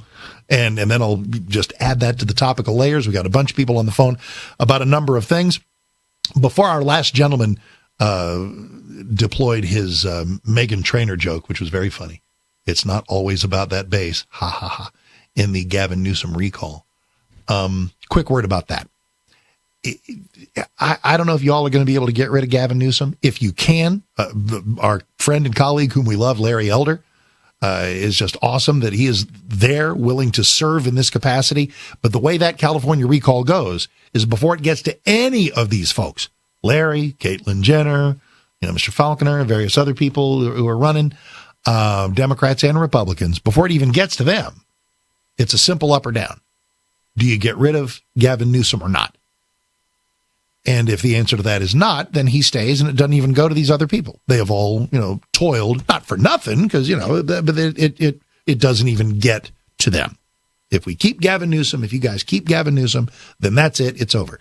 If the decision is made to kick him to the curb, then, as happened with Arnold Schwarzenegger's successful ascendancy on the heels of Gray Davis, then whoever the top vote getter, that could be somebody with 20-some%. So it's wide open. It's quite the rodeo. But here's the thing. The gentleman who was a self-identified independent said that he thinks Republicans need to be doing a better job arguing against Gavin Newsom while in the process of arguing for themselves, because it's not a Republican state. And I think his point is pretty well taken. But here's the thing that I would add. For California, which is not a Republican state, I'm going to tell you something that ain't going to work. And that's constant assertions that Gavin Newsom is too liberal. Well, no kidding. My dog knows Gavin Newsom is a staunch liberal. It's California. That's why he won.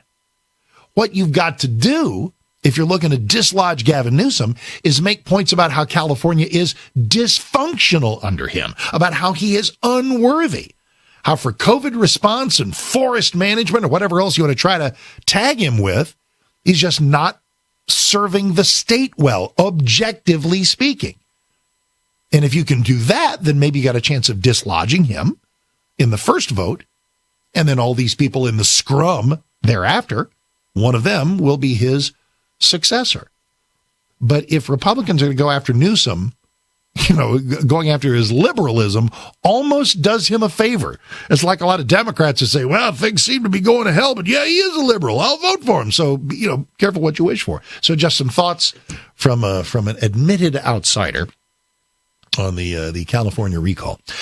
All right. So, you know the history between Rand Paul and Anthony Fauci. They've about had it with each other, as we learn in today's hearings. Fauci's there to describe the way in which the vaccines are effective against the Delta variant. Okay, this may be a rare occasion where Anthony Fauci says something that seems to make sense and seems to be objectively supportable. But Rand Paul ain't having it in the following way. He wants to revisit some of the what Kamala Harris might call the root causes. He wants to how we got here in the first place, the Wuhan lab, Fauci's involvement with the Wuhan lab, gain of function research. Now, and for those unfamiliar with that, gain of function research is when you take a virus and it's like, let's see how bad we can make this. Now, is there a scientific basis for this? Yeah, in a manner of speaking. You play around with all kinds of things in a lab, hopefully with good stewardship, good safety guidelines, good oversight of what's going on, in order to see what the parameters are for what viruses do. Okay, gain of function research is a thing and has been a thing for a long time. Now, if it's being done kind of willy-nilly, haphazardly, badly managed, recklessly overseen by, the Chinese, and we know how trustworthy they are, then maybe you got problems, especially if there is somewhat of a cover-up as to the oversight over the gain of function research and the funding for it. So this is where Rand Paul is coming from as he lights into Dr. Fauci, who does not seem to be in a compliant mood himself. Knowing that it is a crime to lie to Congress, do you wish to retract your statement of May 11th where you claimed that the NIH never funded gain-of-function research in Wuhan? Senator Paul, I have never lied before the Congress. Let's turn his mic on first. Microphone. Senator Paul, I have never lied before the Congress, and I do not retract that statement. This paper that you are referring to was judged by qualified staff up and down the chain as not being gain of function. So let me finish. You take an animal virus and you increase its transmissibility to humans. Right. You're saying that's not gain of function? Yeah, that is correct. And Senator Paul, you do not know what you are talking about, quite frankly. And I want to say that officially. You do not know what you are talking about. You get one person. Let's read from the NIH definition of gain of function. This is your definition that you guys wrote. It says that scientific research that increases the transmissibility among mammals is gain of function. They took animal viruses that only occur in animals and they increased their transmissibility to humans. How you can say that is not gain of function? It is not. It's a dance, and you're dancing around this because you're trying to obscure responsibility for 4 million people dying around the world from a pandemic. And let's send Dr. Fauci. I have to, now you're getting into something. If the point that you are making is that the grant that was funded as a sub-award from EcoHealth to Wuhan created SARS-CoV-2. That's where you are getting. Let me finish. We don't know. Well, wait a minute. It did come from the lab, but all the evidence is pointing that it came from the lab, and there will be responsibility for those who funded the lab, including yourself. All right. Okay. Well, there we are. We're not done. Senator, because if you look at the viruses that were used in the experiments, that were given in the annual reports, that were published in the literature, it is molecularly impossible. No one's saying those viruses caused it. Okay, so that was today. Another day in paradise there on Capitol Hill. All right, let us add that layer to whatever else you folks want to hop on about. And the telephone number is 1-8-PRAGER-776, 1-8-PRAGER-776. Mark Davis in for Dennis, and we are in Cleveland. Mark, hey, Mark Davis, welcome to the Dennis Prager Show. How are you? Good. Thank you for letting me chime in as I feel like my separated and isolated and canceled voice can get some traction. Nice to have you. That. We all feel isolated. So one of the things is I want to commend you at going to a movie when we have, and you don't have to agree or disagree, but when we have an illegitimate regime in the White House, and that's coming out more and more and more. What does going to a movie have to do with that? Well, it's like what's the score of the Super Bowl? Like when we have people that are destroying our country. I don't have TV. I have 5 kids. We don't have, which is good. If the suggestion is that we need to constantly immerse ourselves only in the morass of the worst things that are happening, that's an exhausting way to live, and I'm out. I like to sort of lighten things up every once in a while, often because things are crappy. Back in a moment.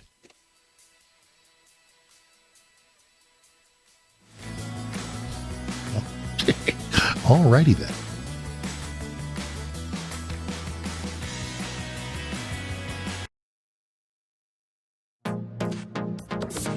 Trending now on the Larry Elder Show. Anyway, you were talking about Bill Cosby, and I kind of disagreed with you about, you were saying about all the women, I might say maybe 18 women? Oh, no, it's close to 50 women that have made allegations. 50? 50. Oh, okay. Mm-hmm. So you believe all of them are you think all 50 are lying, including Beverly Johnson, one of the first black major models in America? She said he also gave her drugs and tried to rape her. I'm a woman, and what I'm saying is, and they're in Hollywood. He's a high profile man, and they wanted to be alone with him. They might not have wanted his advances, but it's kind of Lynn, please. There's no doubt that because he was famous and rich, he attracted women. The question is, did he drug them and have sex with them? And that's known as rape. And the question is, let me answer that. That's what I'm saying. If they drank anything that he had, they willingly drink it. Okay. Now, Lynn, hold on a second. The reason Bill Cosby got released is because the prior prosecutor apparently entered into some sort of deal with him and said, you're not going to be criminally prosecuted if you testify honestly in the civil trial. And in the civil trial, years ago, he testified and admitted that he gave that particular woman a drug in order to have sex with her. He admitted it under oath. One woman. Okay, one woman. Yes, but not. How many does it take? Well, I just saying, I know I'm a woman. I know women. I'm not saying some of it didn't happen, but some of them are scorned because they thought they was going to get something out of it. Keep up with what's trending. Subscribe on YouTube and at rumble.com.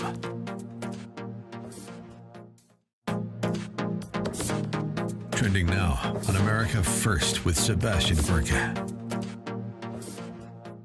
What is your message to those who think this isn't a big deal or who feel cowed and intimidated? What do you say to them? Anytime you say something like what I'm about to say, I'm sure it can be abused and misused, so I'll be very careful in how I say it. I've never read Hitler's Mein Kampf, but I've picked it up recently in the past week because I'm interested in learning everything I can about history. After spending just a day with his Mein Kampf, the spirit and essence of his race hatred that shows up in that book, a set of 2 books, is very similar to what I'm seeing show up in How to Be an Anti-Racist. Keep up with what's trending. Subscribe today at rumble.com. Trending now on the Charlie Kirk Show. I want to talk about what's happening in New York with Letitia James, and what I consider to be a political persecution unlike anything, I think, in American political history. How are you guys dealing with this? And do you guys see this as, you obviously said this last night, but as a continuation of almost this 5-year political witch hunt? 100%. I mean, it's pretty clear when the Attorney General of a state, without any information, literally campaigns on saying, "Hey, we're going to investigate, we're going to lock them up, we're going to do this, that, and the other." It's pretty amazing that they can get away with it, and then they do it, and then they do it for 5 years. And the reality is this: there's no recourse. There's no one keeping them in check, Charlie. They can just do this. You have nowhere to appeal it to. You're going to appeal it to a leftist judge in New York who feels the same way. They're utilizing their taxpayer-funded offices in a political vendetta to try to damage my father. And the reality is this: even after 5 years, in search.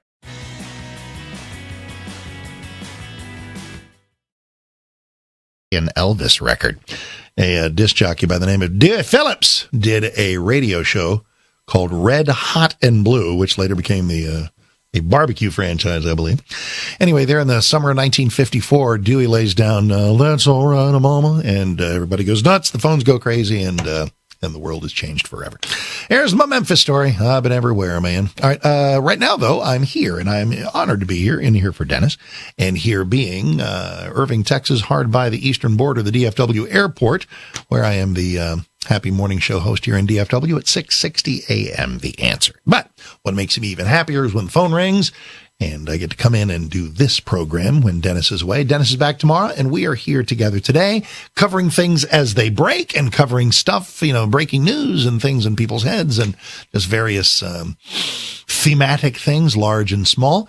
Here's one we can add a layer to. How many people at the White House have COVID anyway? I know from here in my state of Texas, we now have 6 of our wayward runaway Texas legislators who have popped up with a positive COVID test, and they're all vaccinated. Hello.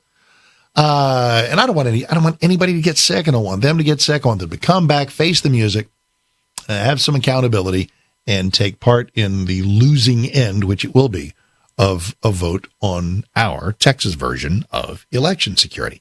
But here's the weird thing. We have a senior staffer for Nancy Pelosi who's apparently popped up with a positive COVID test, and it seems to have been maybe from canoodling with these runaway Texans. And now in the press briefing today, hang on, let me share. Headline is, Jen Psaki confirms more breakthrough COVID cases in the White House that were not disclosed. During Tuesday's White House briefing, she confirmed reports that a vaccinated White House official and a vaccinated staffer for Nancy Pelosi tested positive for COVID after attending the same event. And what might that have been? The enormous love fest for the misguided Texas Democrats. When asked if there had been other breakthrough positive COVID cases among staffers, Psaki said there have been, but did not disclose further details. She did, though, maintain the administration's commitment to disclose positive COVID-19 tests among, get ready for this term, commissioned officers. What? Sit tight. I'll describe that term to you here in a moment. According to an agreement we made during the transition, we committed we would release information proactively. When pressed further about whether there were previously undisclosed positive COVID cases in the White House, she said, that's correct. There are hundreds of thousands in the federal government, she added. Psaki added that the White House staffer who tested positive for COVID this week was not a commissioned officer, and further confirmed that the other breakthrough cases among White House staff were also not commissioned officers. If it wind up with one that's commissioned officer, they will apparently reveal that name. Okay, the musical question. What the heck is a commissioned officer inside a White House? Answer is various assistants to the president. The AP line of leadership. Assistant to the president. A lot of the titles that you know have assistant to the president attached to them. Assistant to the president and chief of staff. Assistant to the president and deputy chief of staff. Assistant to the president and counselor to the president. Assistant to the president and press secretary. Jen Psaki is a commissioned officer. Assistant to the president and counsel, the president, legislative affairs director, economic policy director, stuff like that. Those are your commissioned officers. In other words, like the 10 biggest names. And so if they don't pop up with a positive COVID, we ain't going to know. And they apparently don't have any obligation. Imagine if the Trump White House sprang forward with a COVID outbreak in the West Wing. How long would stonewalling be tolerated there? All righty. 1-8-Prager-776. We are in Sacramento. Andrew, hey, Mark Davis in for Dennis. Welcome. How are you? How you doing? We have a big issue here with the SIU Local 1199 is opposing mandatory vaccination for employees. So the SIU is in California with the recall. We're pressuring the Local 1000 here to oppose state workers having mandatory shots. So right now we have a new president with got rid of Yoel Walker for Rose Brown, so we're urging everybody to contact the Local 1000, asking what they feel about mandatory shots. How does the lay of the land strike you? It's government employees, right? And we've talked a lot about the private sector and what private employers can require. As a moral absolute, government, I don't believe should ever require anybody to get a vaccine, just in the citizenry, nor should they require a vaccine for interaction with government, distance, wear 14 masks, whatever you want to do. So those would be my main barriers. But as far as government and its own employees, whether military or otherwise, what's been the debate that you've heard, and what's the preponderance of opinion that you're familiar with?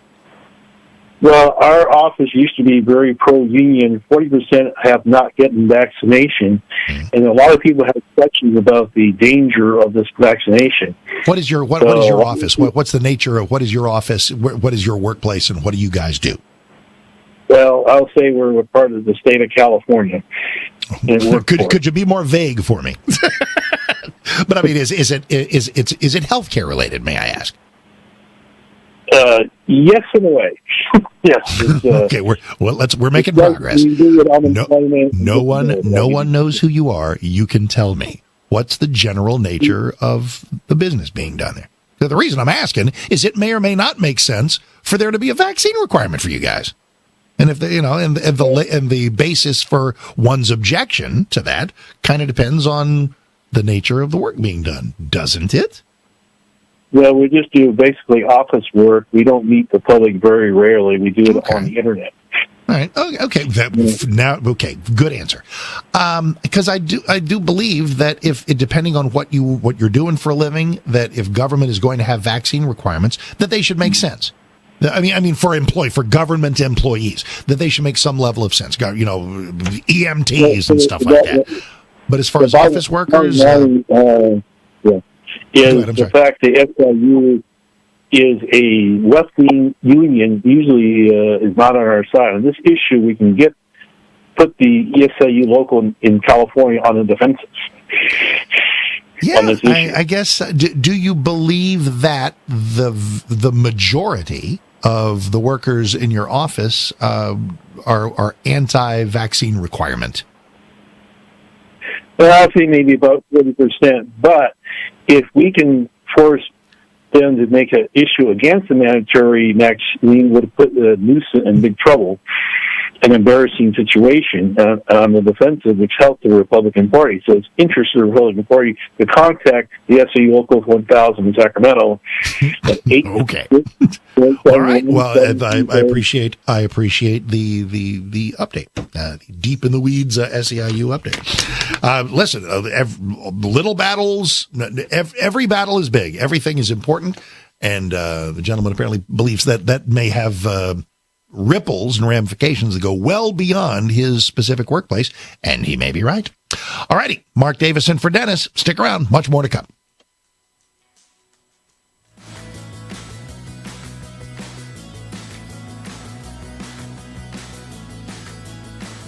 Streaming on Salem Now. There's about 57 Muslim states in the world. There's one Jewish state. The massive ingathering of Jews in the last 150 years back to the land is absolutely unprecedented. They say that there's no greater sign of redemption coming than the Jewish people returning to the hills of Judea. As a Christian, I've always supported Israel's claim to the Holy Land.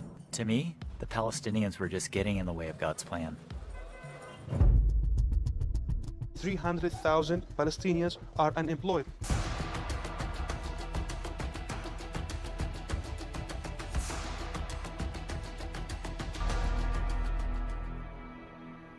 In spite of all the years of conflict, there's hope here, if you know where to look for it. Stream on your phone, tablet, or TV. Look for Salem Now in the App Store or go to salemnow.com. Trending now on The Hugh Hewitt Show.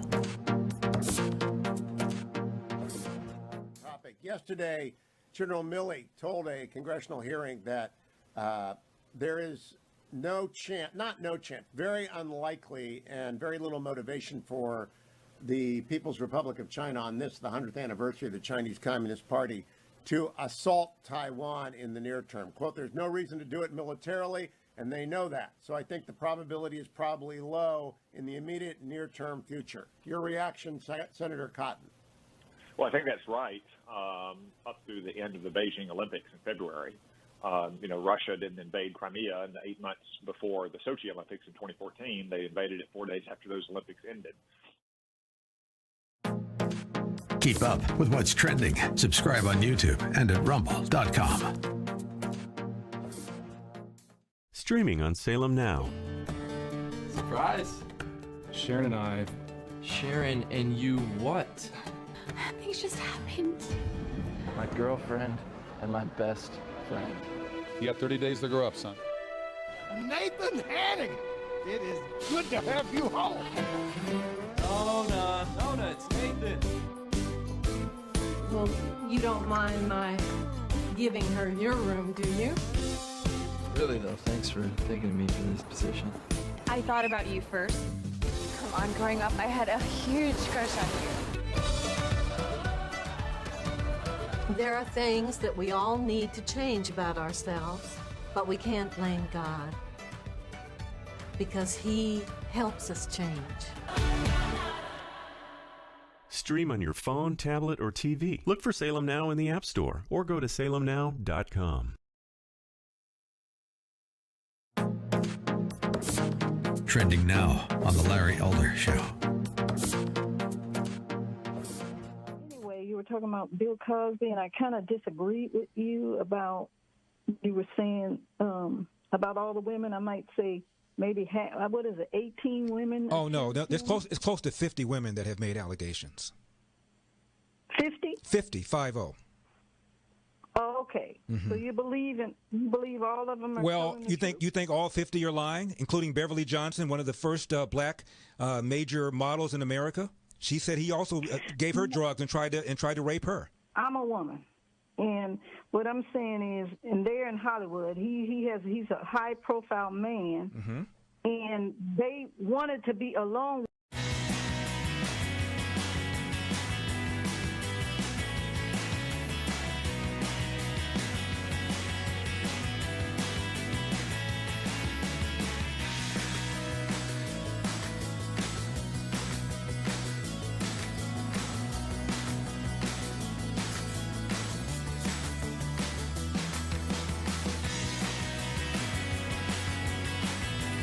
Sounds like a plan. If you do that, first thing you'll notice is that is decidedly not Dennis Prager, and you'd be correct about that. It's my big happy head bobbing up and down inside this studio here at 660 AM The Answer in Dallas-Fort Worth, where I am the everyday morning host, and where some days I finish up my own show and get to, go grab a bagel or something and come back and do this one. And this is just such a day, and it has been the usual honor and pleasure.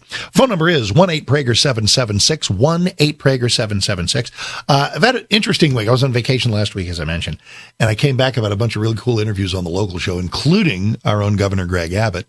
And as I wrapped up with the governor, who's been a friend of mine for a long time, it's kind of funny because two other friends of mine are running against him from the right.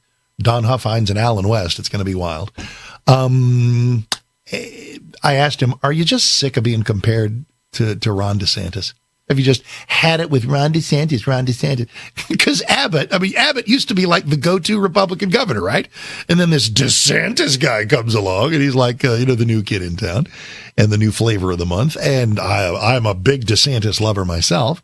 And if Trump himself does not run, and listen, maybe if he does, I don't know. I'm so 2022 obsessed. I don't know even what to do about 24 yet, but I would be thrilled to have DeSantis as, let's say, the heir to the Trump revolution. But all the calls I take here locally, especially some of the people who may not be as thrilled with Abbott, who has 77% approval in Texas, by the way. The likelihood of him losing, I believe, is fairly slim. A lot of these folks say that DeSantis is just the cat's pajamas. So I asked Governor Abbott, I said, are you just tired of being referred to as like DeSantis light? And his answer said, we're friends, we're compadres, we hang out all the time. They were hanging out at the Texas border just the other day. But then revealing a bit of an interesting competitiveness. He said, you know what? Florida ain't got no constitutional carry. Florida ain't got no heartbeat bill. Two of the most conservative things to come out of the Texas legislative session this year. So anyway, speaking of Governor Abbott, he was just on Fox in the last hour with Sandra Smith talking about the notion of more quote unquote guidance coming from health authorities. This time the American Academy of Pediatrics saying, hey, kids 2 and older need to be wearing a mask. The governor is, shall we say, skeptical. They keep moving the goalpost throughout the entire pandemic, and all that really does is sow confusion among the American public. No one knows what to believe, and as a result, people have a lack of trust and confidence in the information coming out of Washington, D.C. The one thing that we do know is this, and that is that those who receive COVID vaccine shots are far less likely and highly protected against, far less likely to get COVID and highly protected against COVID. And so the state of Texas is working with local communities to make sure that people are have access to COVID shots and are aware of the success rate of COVID shots. With regard to schools in particular, listen, I've made it very clear, this is an issue of parental choice and will not be an issue of mandates, especially for those who've already received a COVID shot. There's absolutely no proven reason for them to be required to wear a mask, for one, but for another, again, there will be no mandates in Texas schools about wearing masks. But as always, the people who are most responsible for the health of their children are the parents, and the parents have the right to make sure that they will get to make the choice about whether or not their child will be wearing a mask in school. There you go, Governor Abbott. All righty, 1-8-Prager-776. We are in Westminster, California. George, hey, thanks for hanging on. Mark Davison for Dennis. How are you, sir? I'm doing fine, Mark. Nice to have you. Mark, I'm 80 years old. I was a Tom Corbett space cadet growing up. Whoa, I love it. Yes, sir. I retired from the Air Force. I helped build space station with McDonnell Douglas when the company was McDonnell Douglas. Yes, sir. And boy, am I cheering what happened today. Absolutely. Boy, when I think of you, let's see, if you've got about 18 years on me, it means you were roughly 30 when we put footprints on the moon. And what you have seen, what we've all seen, those of us of a certain age and beyond, to get to this stage of private space ventures, it's doggone exciting. It's like we're rediscovering the moon, rediscovering the importance of Mars, and I couldn't be more thrilled. And what an honor with your legacy and resume to talk to you, sir. Thank you, George. All righty. Yeah, the references to the successful Jeff Bezos Blue Horizon flight, which happened this morning right here in my own state of Texas. Everything happens in my state. Look at there. Mark Davison for Dennis. Stick around.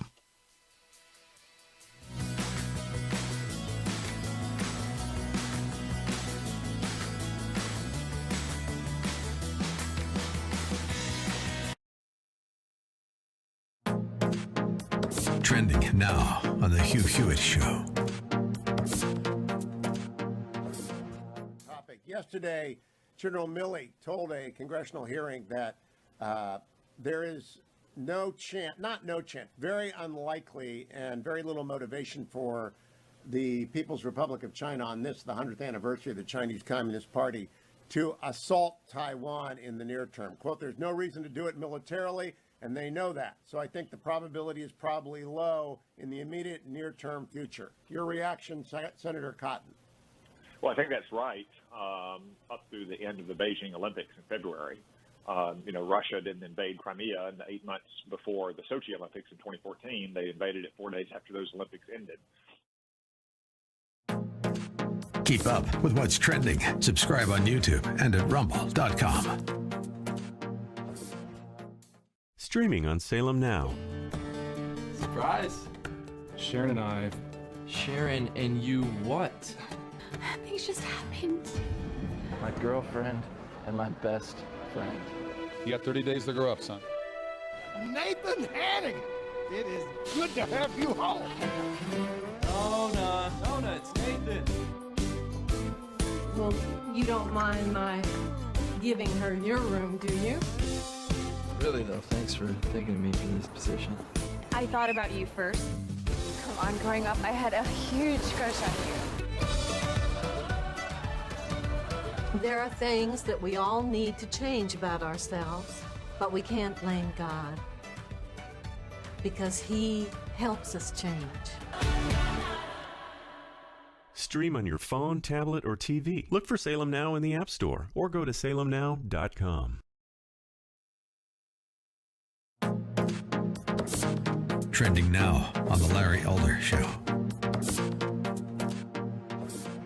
Anyway, you were talking about Bill Cosby, and I kind of disagreed with you about, you were saying about all the women, I might say, maybe 18 women? Oh, no, it's close to 50 women that have made allegations. 50? 50, 50.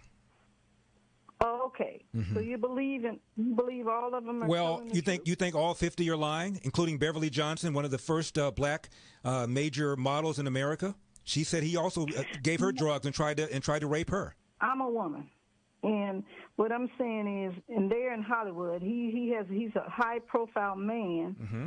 and they wanted to be alone with him. They might not have wanted his advances, but it's kind of Lynn, please. There's no doubt that because he was famous and rich, he attracted women. The question is, did he drug them and have sex with them? And that's known as rape. And the question is, let me answer that. That's what I'm saying. If they drank anything that he had, right. They willingly drank it. Okay. Now, Lynn, hold on a second. The reason Bill Cosby got released is because the prior prosecutor apparently entered into some sort of deal with him and said, you're not going to be criminally prosecuted if you testify honestly in the civil trial. And in the civil trial, years ago, he testified and admitted that he gave that particular woman a drug in order to have sex with her. He admitted it under oath. One woman. Okay, one woman. Yes, but not two. How many does it take? Well, I just saying, I know I'm a woman. I know women. I'm not saying some of it didn't happen, but some of them are scorned because they thought they was going to get something out of it. Keep up with what's trending. Subscribe on YouTube and at rumble.com.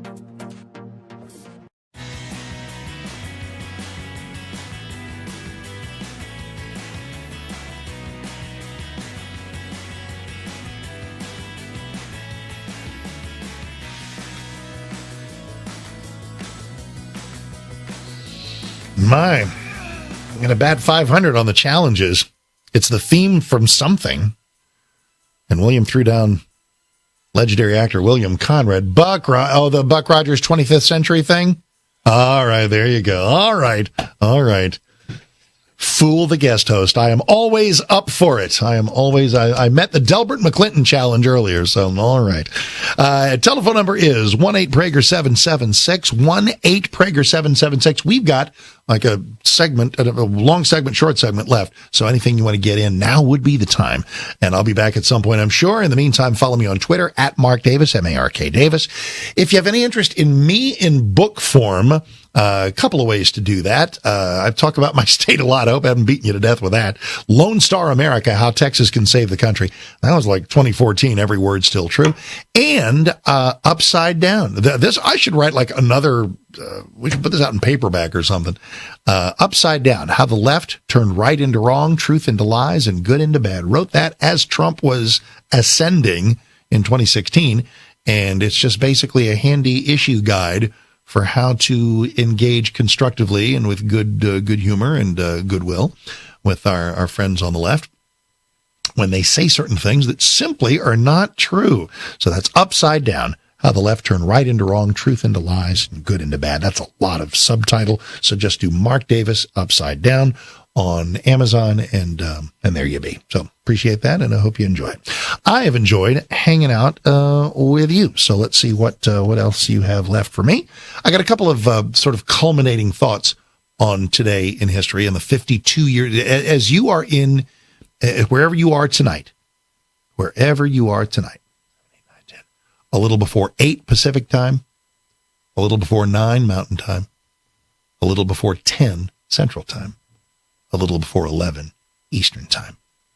Step out in the yard, and if there's a clear sky, take a look at the moon, because it is at that moment that Neil Armstrong's boot went into the gray, granular soil of the Sea of Tranquility. One of the great moments in the history of the human race. And I just feel incredibly fortunate to have a firsthand memory of it. You got to be up there in a certain degree of years. I was 11, so if you're much younger than me, you don't remember it. you might think you do.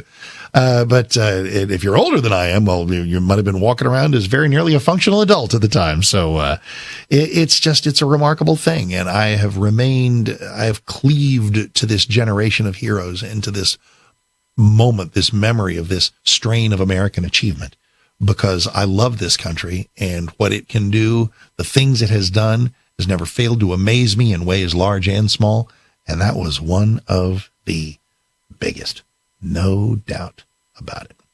All righty, to your calls. 1-8-PRAGER-776, 1-8-PRAGER-776. We're in Detroit. It's my buddy Dale. How you doing, sir? Welcome. Hey, Mark.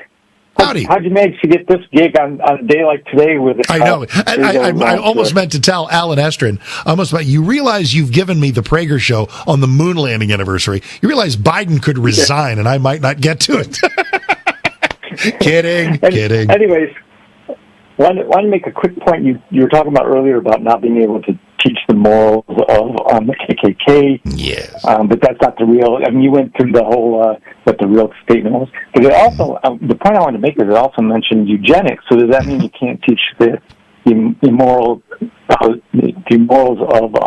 Margaret Sanger and those? Yes. That organization what a great point. Dale refers to a totally false story that you'll see from Texas today, that the Texas Senate says you shouldn't be able to teach about the Klan and how bad the Klan was, when in fact what the Senate did is it got rid of a requirement to put the teaching of white supremacy into the hands of an activist clique that will refer to all kinds of conservative things and all kinds of thoroughly objective things as white supremacy on their whim. And one of the things they mention is no Klan, no slavery, and of course eugenics. And if you go into eugenics, one of its main adherents, of course, would be Margaret Sanger, who gave us what? Planned Parenthood. So, they should be careful what they wish for, because you never can tell where that conversation may go. Alrighty, 1-8-PRAGER-776. We are in Plymouth, Minnesota. Jeff, hi. Mark Davis in for Dennis. How are you? Well, I'm good, Mark. Thanks. You know, when you were playing Governor Abbott's remarks, I was just wishing he would say, and besides that, masks are ineffective. I'm just tearing my hair out with all these mask Nazis when there's so much science that says they're not effective. What are we even giving them any credence whatsoever? Well, I think that mask effectiveness, like so many things, has been pretty wildly overstated. In something that is an airborne virus where droplets can be a factor, is there some benefit to my droplets not getting on you and yours on me? Yeah, I think self-evidently there are. But the notion that there's this was the 6 feet distancing. Well, thank you. Exactly right. If you, and so many other things about hygiene and hand washing and all these other good things. Did we have to wrap ourselves in masks for a year and a half and never see each other's faces in full? I don't think that we did to the degree that we did at all. And go ahead. I'm sorry. And the CDC, now their numbers, which like them or not, they had the number of deaths from COVID of people under the age of 18 was like 330. Yep. And of those, they don't know if COVID was the cause. Some may have had underlying things. As with so many people of many ages, there may have been underlying other ancillary causes. So true, Jeff, and thanks. And against this backdrop, this is why trust is just burned from so much of big medicine, big media, so many people. And you know what? You know what would have solved so much of it? Humility. The notion of sort of reining things in when you might not be totally sure of what you're talking about. That goes a long way. It goes a long way in my line of work, goes a long way for you and all of us as a human being. But so many people just jumped out front with things that were politically motivated, culturally motivated, and they wound up with egg on their face. And now they wonder why we scoff when they come up with their latest pronouncement. All righty, Mark Davison for Dennis. A final word or two, maybe three, when we return.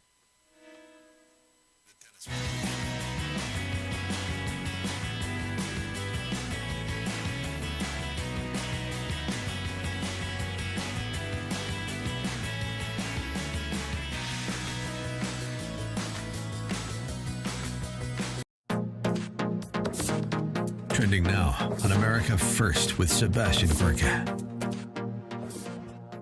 I had studied Marxist history, beginning with Marx and Engels' Communist Manifesto from 1848.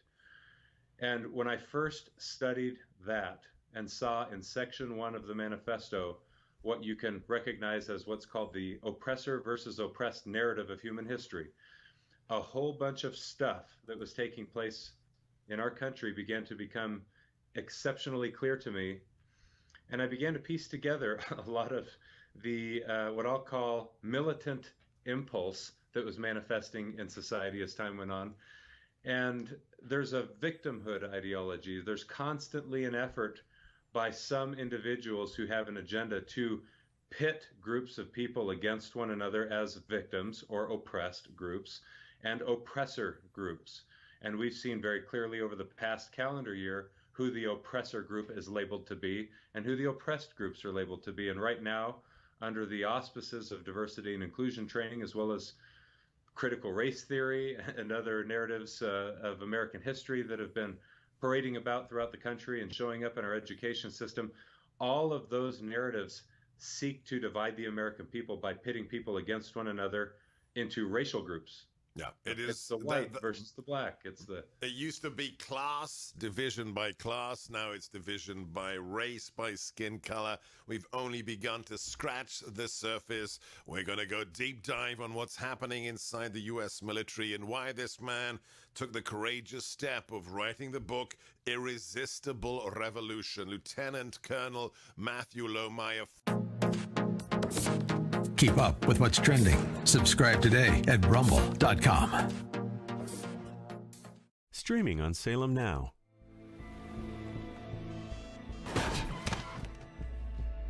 Some lawyer hit a little girl. The community is left in shock as former cancer patient Sharon Blackwell was struck by an oncoming vehicle. Take this into evidence, sir. I need to call my wife. You've been accused of texting while driving. We don't make an example out of this guy, the public will crucify us. Before you take your daughter off life support, give God room to be God. You're not guaranteed another day, but you have today.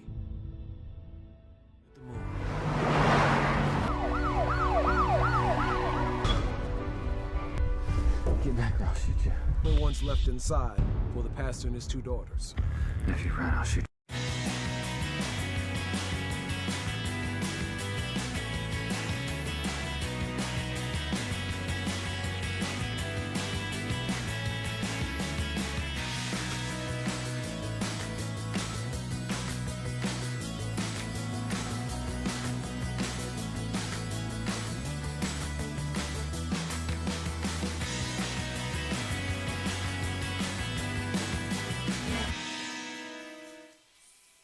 A fitting coda there, Michael Stipe and the boys of REM and Man on the Moon. Yeah, I do believe it put a man. Oh, and by the way, and then every July 20th, I get these occasional calls. Thank you for not placing them. Yeah, Mark, I think it was a hoax. Great. Let me introduce you a concept called the secret that's too big to keep. The secret that's too big to keep. You know how many squillions of dollars are available to the one guy who comes forward from that from that covert operation, says, guess what? It was all on a soundstage in Alabama. So anyway, yes, we did. Yes, we did. Boy, did we. And in our final moments here, and by the way, I'm glad we covered a bunch of stuff today. I rattled your cage in the first hour with all kinds of, not just Apollo 11 stuff from 52 years ago today, but the Jeff Bezos mission and a whole lot of other things in between. But I mentioned and recommended to you that tonight, again, what did I say, a little before 8 Pacific time, it was 7:56, 8:56, 9:56, 10:56. Those are the American time zones there, or the with apologies to deep Western Alaska and Hawaii. Do your own math, for God's sake. I can't do everything for you.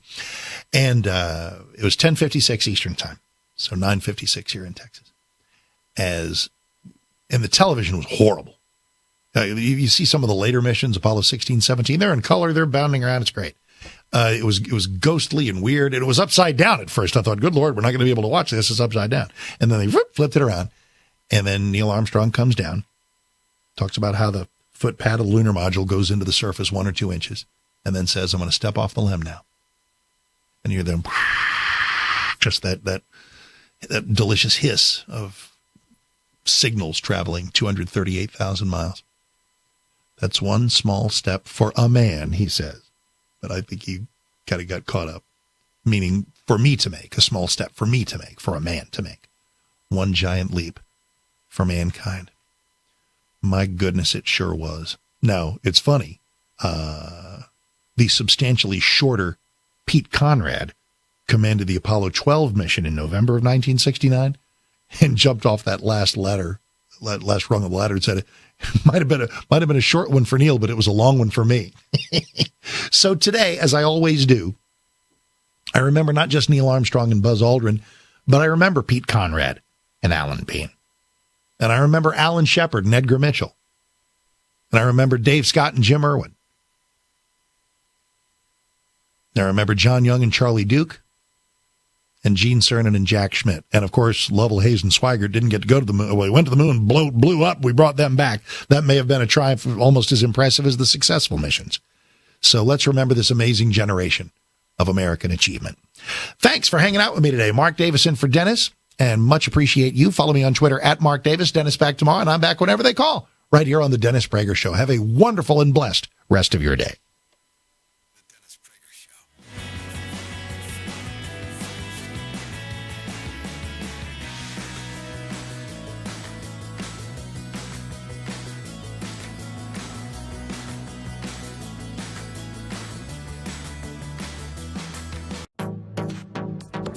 Trending now on The Mike Gallagher Show.